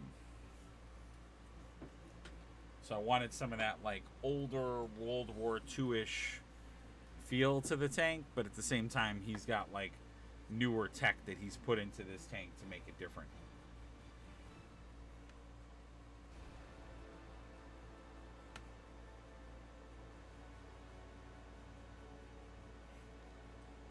Just trying to get all this painted. Probably getting to the point where I'm going to have to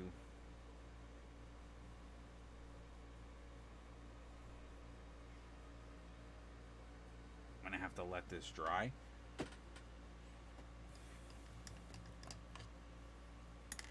Oh man, I'm just gonna take a sip because my voice is starting to feel its oats a little bit.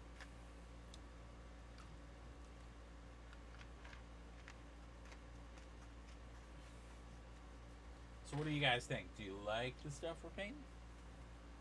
I'm gonna keep asking that question. There's probably a person out there that's like, bro, he needs to stop asking that question. I'm gonna get him. Boycott now.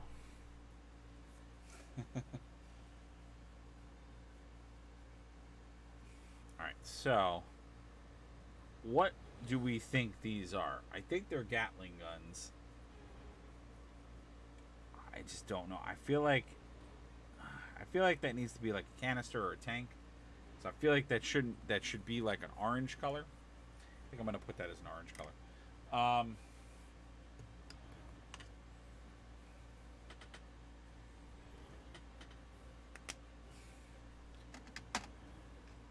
Is anybody planning something really cool?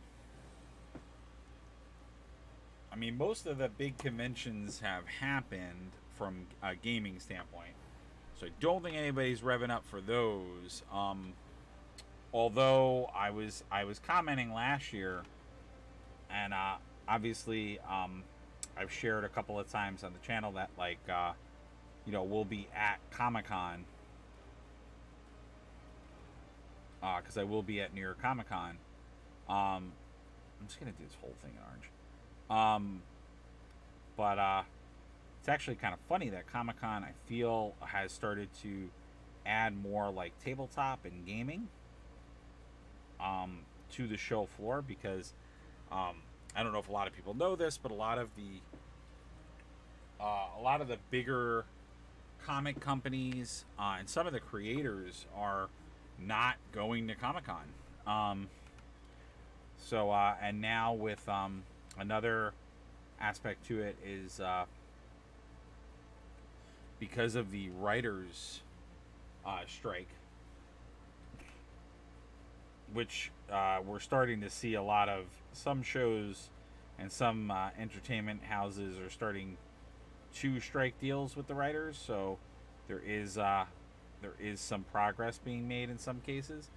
But what that has done for things like New York Comic Con and even San Diego Comic Con this year is that it made it so some of them just did not attend and weren't able to, and even things like panels, were not able to happen. So, not to bore you guys with the details, but maybe you might find it interesting. But yeah, basically what it meant is that so like let's say the actor or the person booked, was going to go to a show or whatever, and they were going to just do autographs like for themselves. They were still able to do that because the union for the actors and writers said like that's okay, you could still go to those appearances you booked. But when it came to things like what you typically would see at like San Diego or you'd see at New York, which would be like a panel for the new Marvel show or the new Marvel movie or other pop culture entertainment that they're tied to. If it was like an event like that, the union was like, no, well you can't go to those. So it meant that a lot of those events and things got canceled. That basically made it so companies like Marvel and DC were like, well, what's our point of going there then? Because it just kind of shows how it's really a media event now. And they're like, well, we can't publicize our movies and TV. I should say our movies and our streaming platforms. So we're just not going to go. And so it was super crazy. Sorry for hitting the mic. So it made a lot of people. It made a lot of people not be able to attend. And so what that in turn was doing to the show is I think it made the Repop exhibitors who are the folks that put on those shows, I think they had to start like thinking of different ways to use the show floor and to get more vendors and people and ways to entice people with the show. And one of the ways that they did that is they started to, I think, incorporate some more gaming because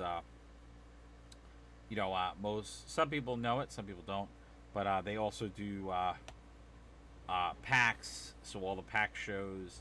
They also do like other conventions that are gaming and anime related. So I think they sort of were like, well, let's lean on some of those folks to fill out the show. So it resulted in a lot of other types of vendors that you don't normally see, aka like tabletop stuff. And I was like, ooh. So I was like pleasantly surprised when I went last year because I was like, oh, I can, like D&D folks are here.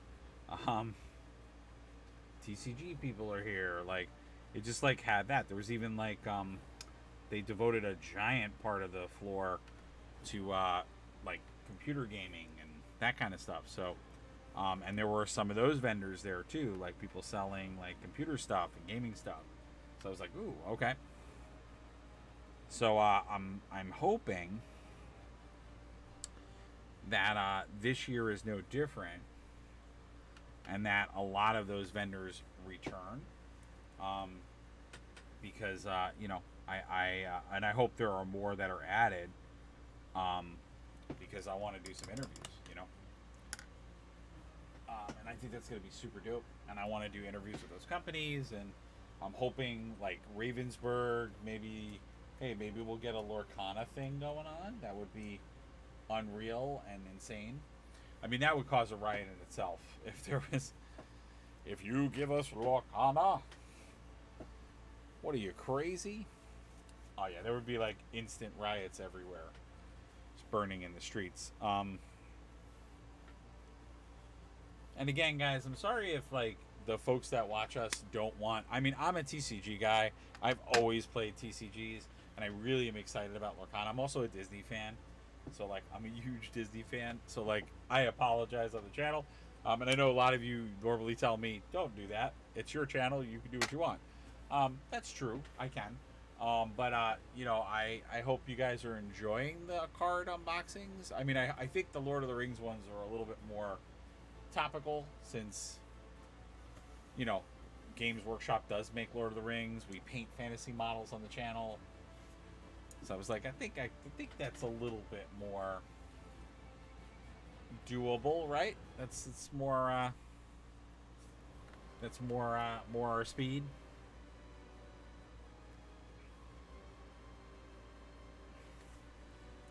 But you know,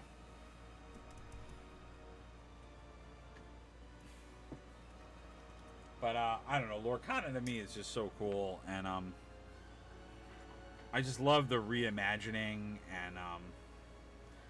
and you know, I just can say the game is very. I want to say the game is just super fun.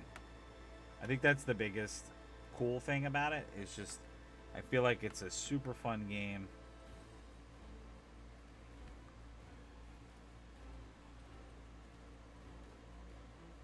I've played it. I played a couple of games. I think it's fun. My goal is to try to play a few games live on the channel. But I just got to get some people lined up because last couple of weeks I've been. Oh, that's interesting. Did that just like literally come off of my hand?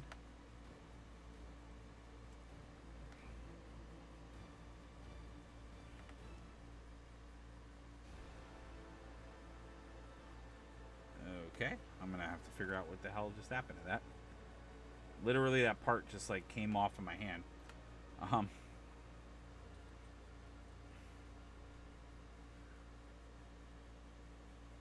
Okay, it is a slotted part. I think I need to just put some glue on it.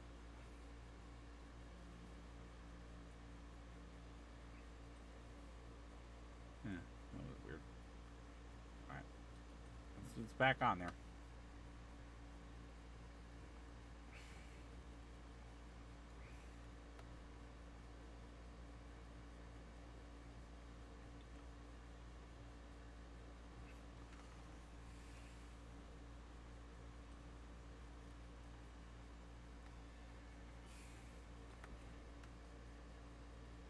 I know, this music is kind of weird.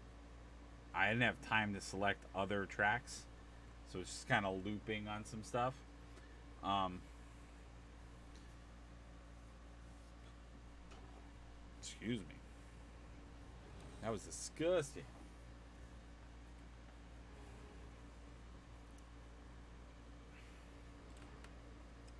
Yeah, I'm gonna have to wait till this dries. I'm just trying to let it pool so I get like a good base of that blue, and then I'll go back over it to darken it. This is that glacier blue that I use. I like it because it gives an illuminant, like a luminance. Um, because this is the tessera parts. This is where the tessera energy is going through. So I like it because it's it makes that that area pop a little bit more. And I'm just gonna go back over some of those areas so we get a nice like glow from the tessera parts.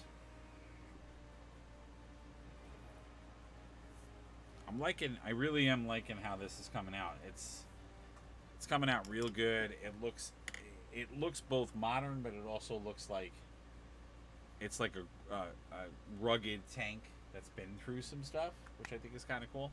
I like things to have life that are hitting the table. I don't want them to look too like, you know, I want it to have like some longevity like just realism to it, you know? Because you think about it, like I want it to look like it's been battling. I don't want it to look like it's, it just came off the assembly line and it's like,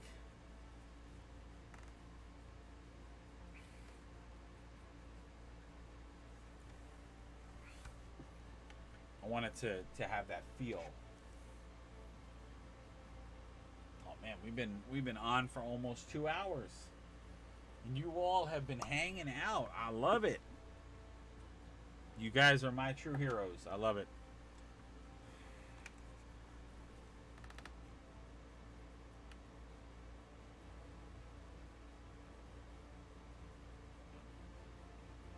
I was gonna say, for anybody in the chat, I know you guys might not be able to.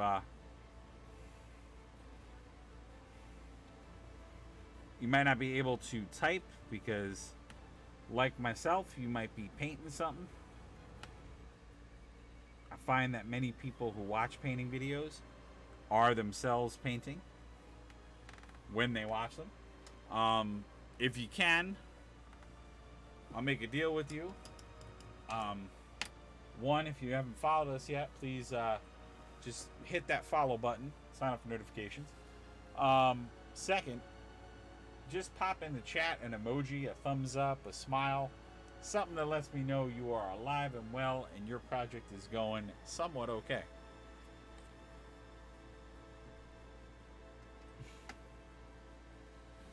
I want to know you're okay. It's the buddy system. We're going to be painting buddies. We're both going to come up for air every once in a while.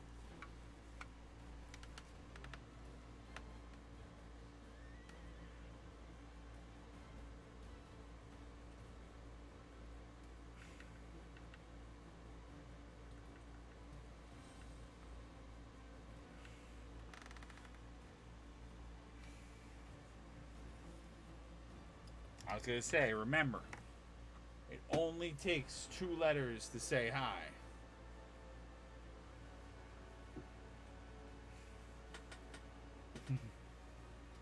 And if you say hi, we don't have to be strangers anymore. We can be friends. Friends are cooler. Will you please be my friend? Now, is it only me? Well, it probably is only me because maybe people that are watching me are probably younger than I am. But did anybody else have a moment where they were like, "Thank you for being a friend"? Did anybody else have that moment? I remember that from the eons of the days of yore. No.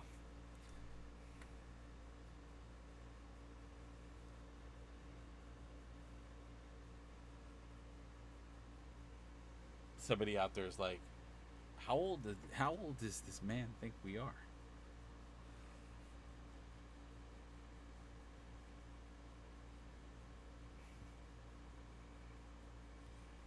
Silly man.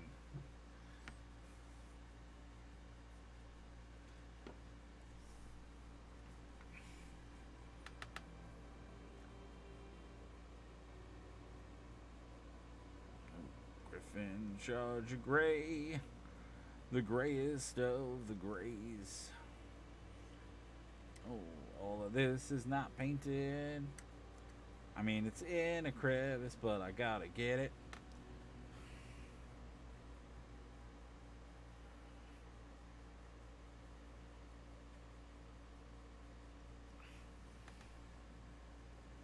You might all be looking at the treads and going, "Yo, bro, you know you haven't painted those treads yet."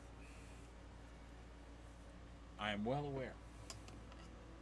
I'm still trying to figure out what I want to do with them.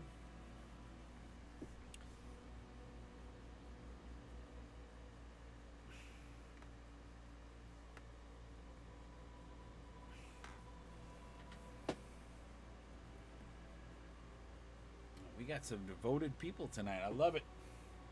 You are the true heroes. Yeah, my Streamlabs is 100% busted.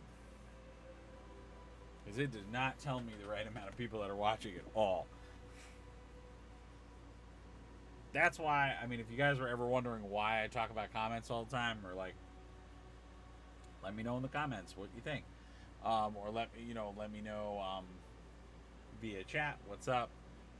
It's mostly because I just don't know if there's like 5 people here or 2 people here. Like, I never know what it really is, because I don't know. Lately, Streamlabs has just been really bad. It just hasn't like connected properly, or just isn't like showing me the information I need,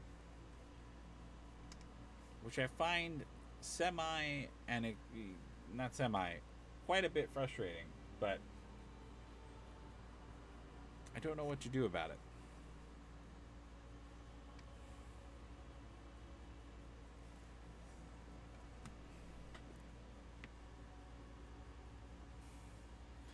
I've tried updating it, I've tried doing a bunch of stuff, and like none of it seems to work. So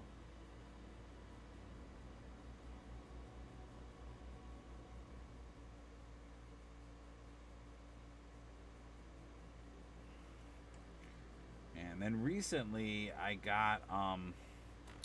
recently got a new MacBook, and I don't know if that's part of what the problem is too. I don't know. It's a lot of variables.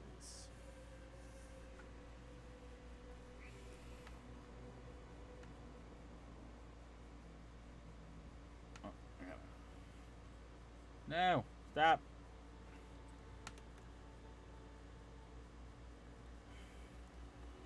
Just trying to seal up this little spot, because as I do find a lot of the time,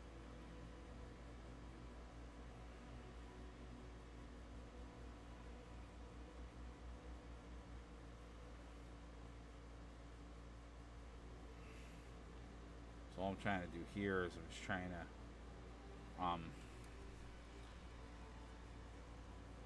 just trying to get certain areas like ready to go. I think I'm gonna obviously I'll start doing some null oil in the cracks so we get those panels back, but I want to get everything nice, tidy, and painted, and then I can delve into that other kind of detail stuff. Oh man. Now this is always challenging when you have a model that's it's just got a lot of, I mean, the sculpts for the Marvel Crisis stuff is so impressive. Um, which is semi funny because, well, what's funny about it is I actually realized as I was painting these models that I may or may not. I believe the person I know did a lot of the like published art for the cards and stuff, like a lot of the graphic stuff you see of characters. I believe they did those. I don't know if they did concepts for the sculpts, but I may actually know the artist that inspired a lot of the style of Marvel Crisis Protocol. Now, I don't know, because they are doing the new starter set, which I'm planning on getting, which does have quite a lot of these characters. So they're redoing basically the whole starter set, and they're reimagining all of the villains and heroes from that starter set, which if you are interested in Marvel Crisis Protocol, I urge you to take a look at the new starter set, and in general the starter set, because it's really good. The value is so good. I was going to say, even if you're maybe more into the hobby side and you just really want to paint stuff, although like I said, the game itself is very fun. That box is just such, although I feel like for the new box they rose the price slightly. It's still very good for what it is, because I think you still get the 10 models. And what I always say about this game, which is why I like it, is that every model is a character. So it's not like other games where you'll have like that generic character or this character, like they're all named heavy hitting characters. So if you're more that type of person that likes to collect Marvel stuff but not necessarily play tabletop games, you're going to be obviously pleased with it. But I believe you still get the 10 models. I believe you still get obviously all of the, you get all of your rule books, stuff like that. But you also get terrain. And when I talk about terrain, I mean like structures. Excuse me. The old one came with like garbage pails, like a actual newsstand, street lights, like actual physical terrain pieces, which is amazing because, like I said, terrain plays a role in this game because you can grab it, do stuff with it, throw people into it. There's special attacks that even like use terrain in some of the characters. So like, there's a lot of avenues where you'll use that for some really cool stuff. But yeah, they give you full terrain. They give you 10 characters. It's just a really good value. And the old one was only $100. I feel like the new one they might have raised it to $120. But still, I mean, to me that's a steal. And specifically, what's great about that is if you and someone want to go in on it to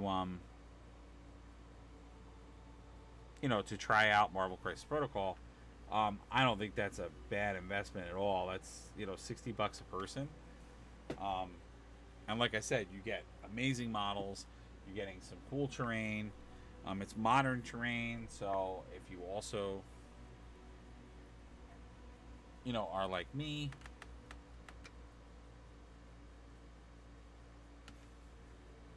where maybe you do RPG stuff, or even other games, you may want to use the modern terrain for that and all of that stuff. And then, like I said, if you're just a collector of Marvel things and just really like the hobby aspect of painting, obviously that's really awesome because then you can have these like pretty cool statues of Marvel characters and Marvel like heavy hitting stuff, and it's super cheap.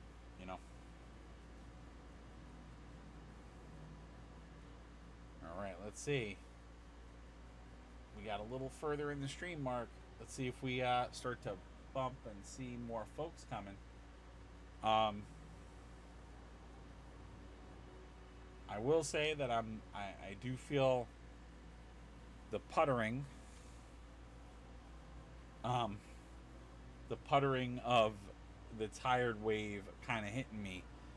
So I know for me it gets a little dicey to try to do painting when I'm like a little on the tired side. But I'm going to try to go a little bit. I just want to give this a minute to dry.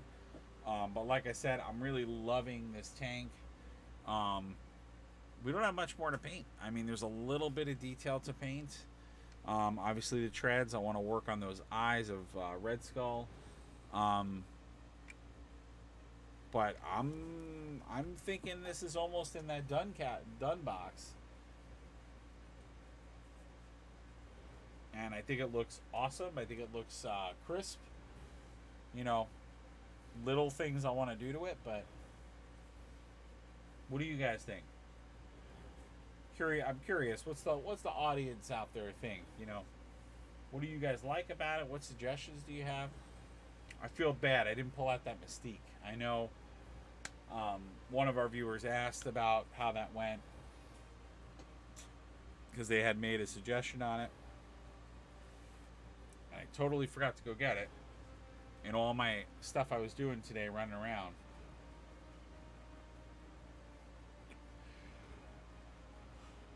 Oh, man.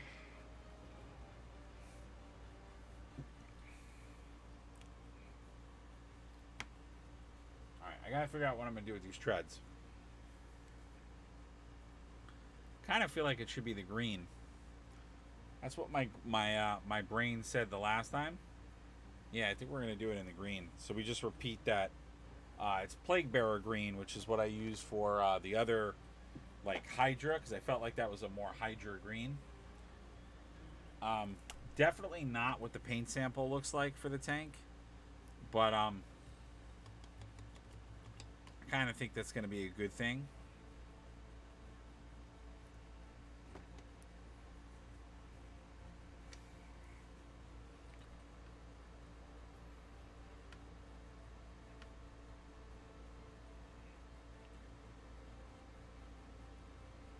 But it's supposed to be a Hydra tank. I mean,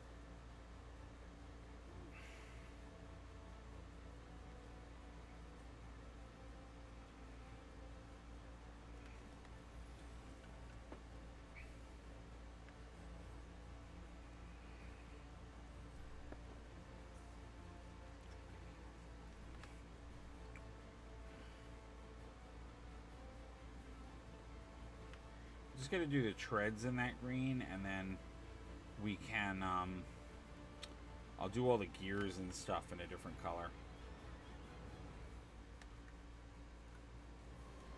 But I do like the idea of it being the color that green. Ah,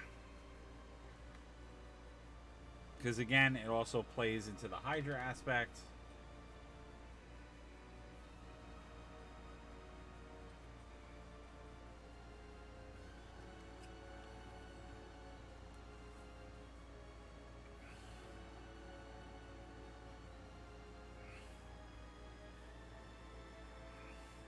And this is part of why I made the canopy come off, because then if you're doing things like treads, we can put it on its back and we can do the treads. So that's why it can sometimes be good not to glue down everything.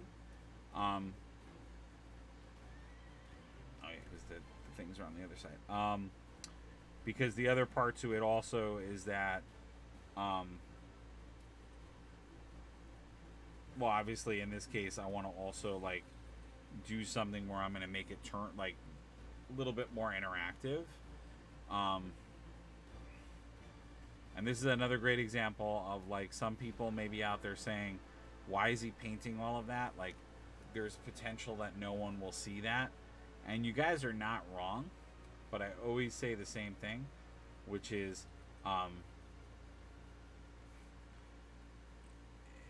I'll know it's not painted and it will drive me nuts. But the other thing too about the Marvel Crisis Protocol game is that since they do have the numbers on there, so you know what size this thing is, that actually has to be referred to because for purposes of like checking if a character can pick it up or not, you need to know what it is. So people are going to turn this potentially upside down, and then because of the special rule of it being terrain, and I think if I remember correctly, there is a rule or something that says it could be thrown, but then it becomes blocking terrain or something. I don't know. I don't remember, but I remember I think reading something about that on the card for this.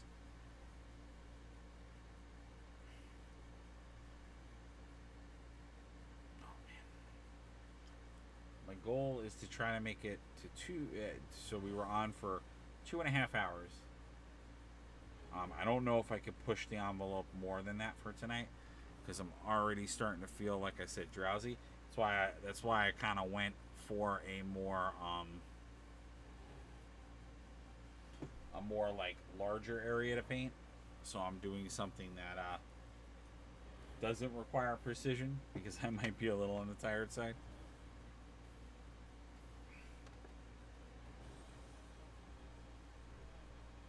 And not that I have like a huge, like crazy day tomorrow, but I do have to catch up on my work because I was out and not working today. So it's like it's always stressful, and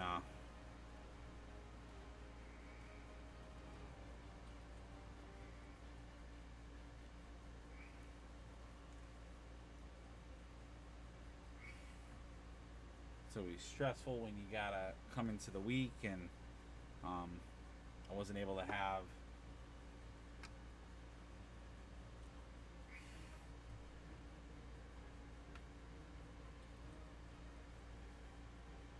wasn't able to contribute to certain things at my full-time gig.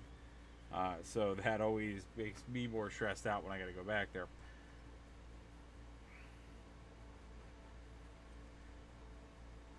No, I shouldn't say that. I mean, I was working remotely, but that doesn't always help me. Yeah, working remotely, I mean, like checking emails and stuff, it does help, but doesn't mean I did like the majority of my work, because it's always harder when you work at home, because you get distractions. And in general, I don't know, I was like kind of exhausted today. Like, I had all these plans to do all this stuff, and then like everything just went a different way today. Now, I also realized I don't think I primed this side, but you know what? It's not a huge deal. Now, what will not priming it do? The biggest thing it will do is that probably, if I don't coat this, which I have to start getting back in the habit of spraying fixative on this stuff, which I don't. What that would basically mean is if I were to rub my finger against this pretty intensely, at least for the bottom treads, the paint might come off. But for anywhere where the primer is, the paint wouldn't just rub off. So, again, for the underneath treads, it's not a huge deal. So I am going to just like kind of throw that paint on top of them just to get the color like on there. But it is the bottom tread, so I'm not going to like go nuts on it. It's more important that areas like where we're going to see the tread itself or the top part of it is primed correctly. Because that's what I care about. And obviously, if I needed to prime this properly, I would just throw white paint on top of it right now, just brush it on. If I felt that we were having issues, but that should be fine. I mean, I won't be able to rest it on it yet, but it'll be fine. And quite honestly, the other nice thing about sometimes that little accident is now the bottom treads will be a little darker than these treads, so it actually will work to my advantage from a painting standpoint, because it'll have a natural transition as it goes down to the bottom of the tread. So it's always good because it'll show motion even though it's stagnant.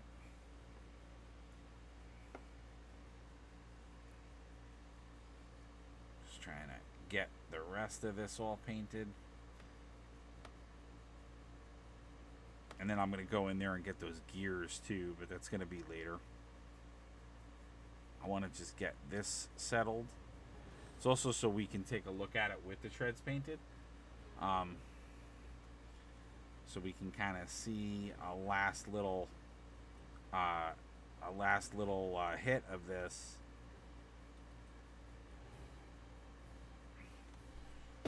So we can kind of see what we're up against. Grab that. I'm using the larger brush for this as well, so we can really coat that area well. Probably going to do metallics on the gears or the cogs. I don't know yet. So even if I overpaint a little bit with this Plague Bearer green, it should still look good.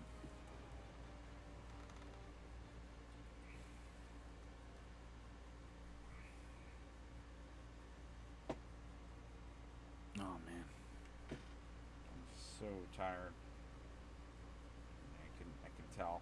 That's why I switched to something that was like very, very simple, Because I'm like, well, let's get that big area painted. Because we're going to have to anyway. Let's figure out what color we want to make it, which we're going to have to anyway. I know I'm doing a terrible job because I can't hold this the right way because parts of it are wet.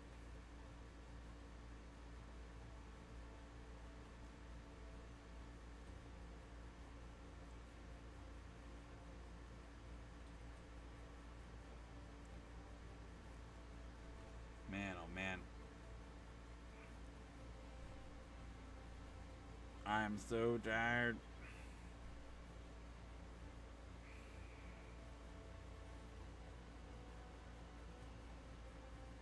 I'm like trying to look. I mean, I'm going to still find more of this that's not painted. I know it, but for right now, I'm just trying to find those big areas. But I think that was the right move to do the tread with the green. Just get this closed. I think that was the right move. Yeah, I think we're going to be heading off because I am a tired boy. I can see it. So I don't know why I'm like anti-painting that little these little antennas, but I am. I just seem to never want to paint them. We got a long way. There is some more details on this we're gonna have to do. Hands down. But a lot more of it got painted tonight, which is great. Squirrel Girl came out good. We got to get some details on her. Get Tiny painted. But I think this is pretty much a home run hitting out of the park. I mean, it looks like her costume. I think that looks really well. The bases always look good with just the base colors. We got to do a little bit of black in there to figure that out. But I'm super happy with it. Unfortunately, that's too wet for me to flip it over and to show you the whole tank. But it's coming along really well. There's definitely some areas I might hit with some more silver. We want to do some touching up on just some of the plating and some of the gutters for the panels, which looks pretty good. But I do think I'm going to call it quits for tonight, guys. We almost did 2.5 hours. I'm going to try to get us to that 3-hour mark. It's just a little tougher on some of the longer days. Really, traditionally, this will be a long day for me. But it was a long day. It started very early. And I had a lot of things I had to get done today.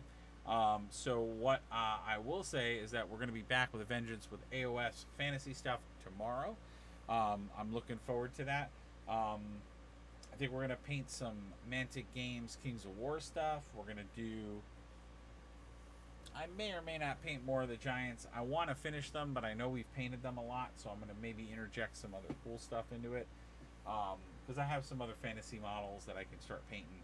And like I said, I'd like to delve back into some Lord of the Rings stuff. I won't be able to get... the goal was to paint the Blood Bowl team on Tuesday, so it's probably going to happen next week. The vampire team in kind of the spooky season. But I wasn't able to pick it up yet, so I'm going to have to postpone and hold off on that.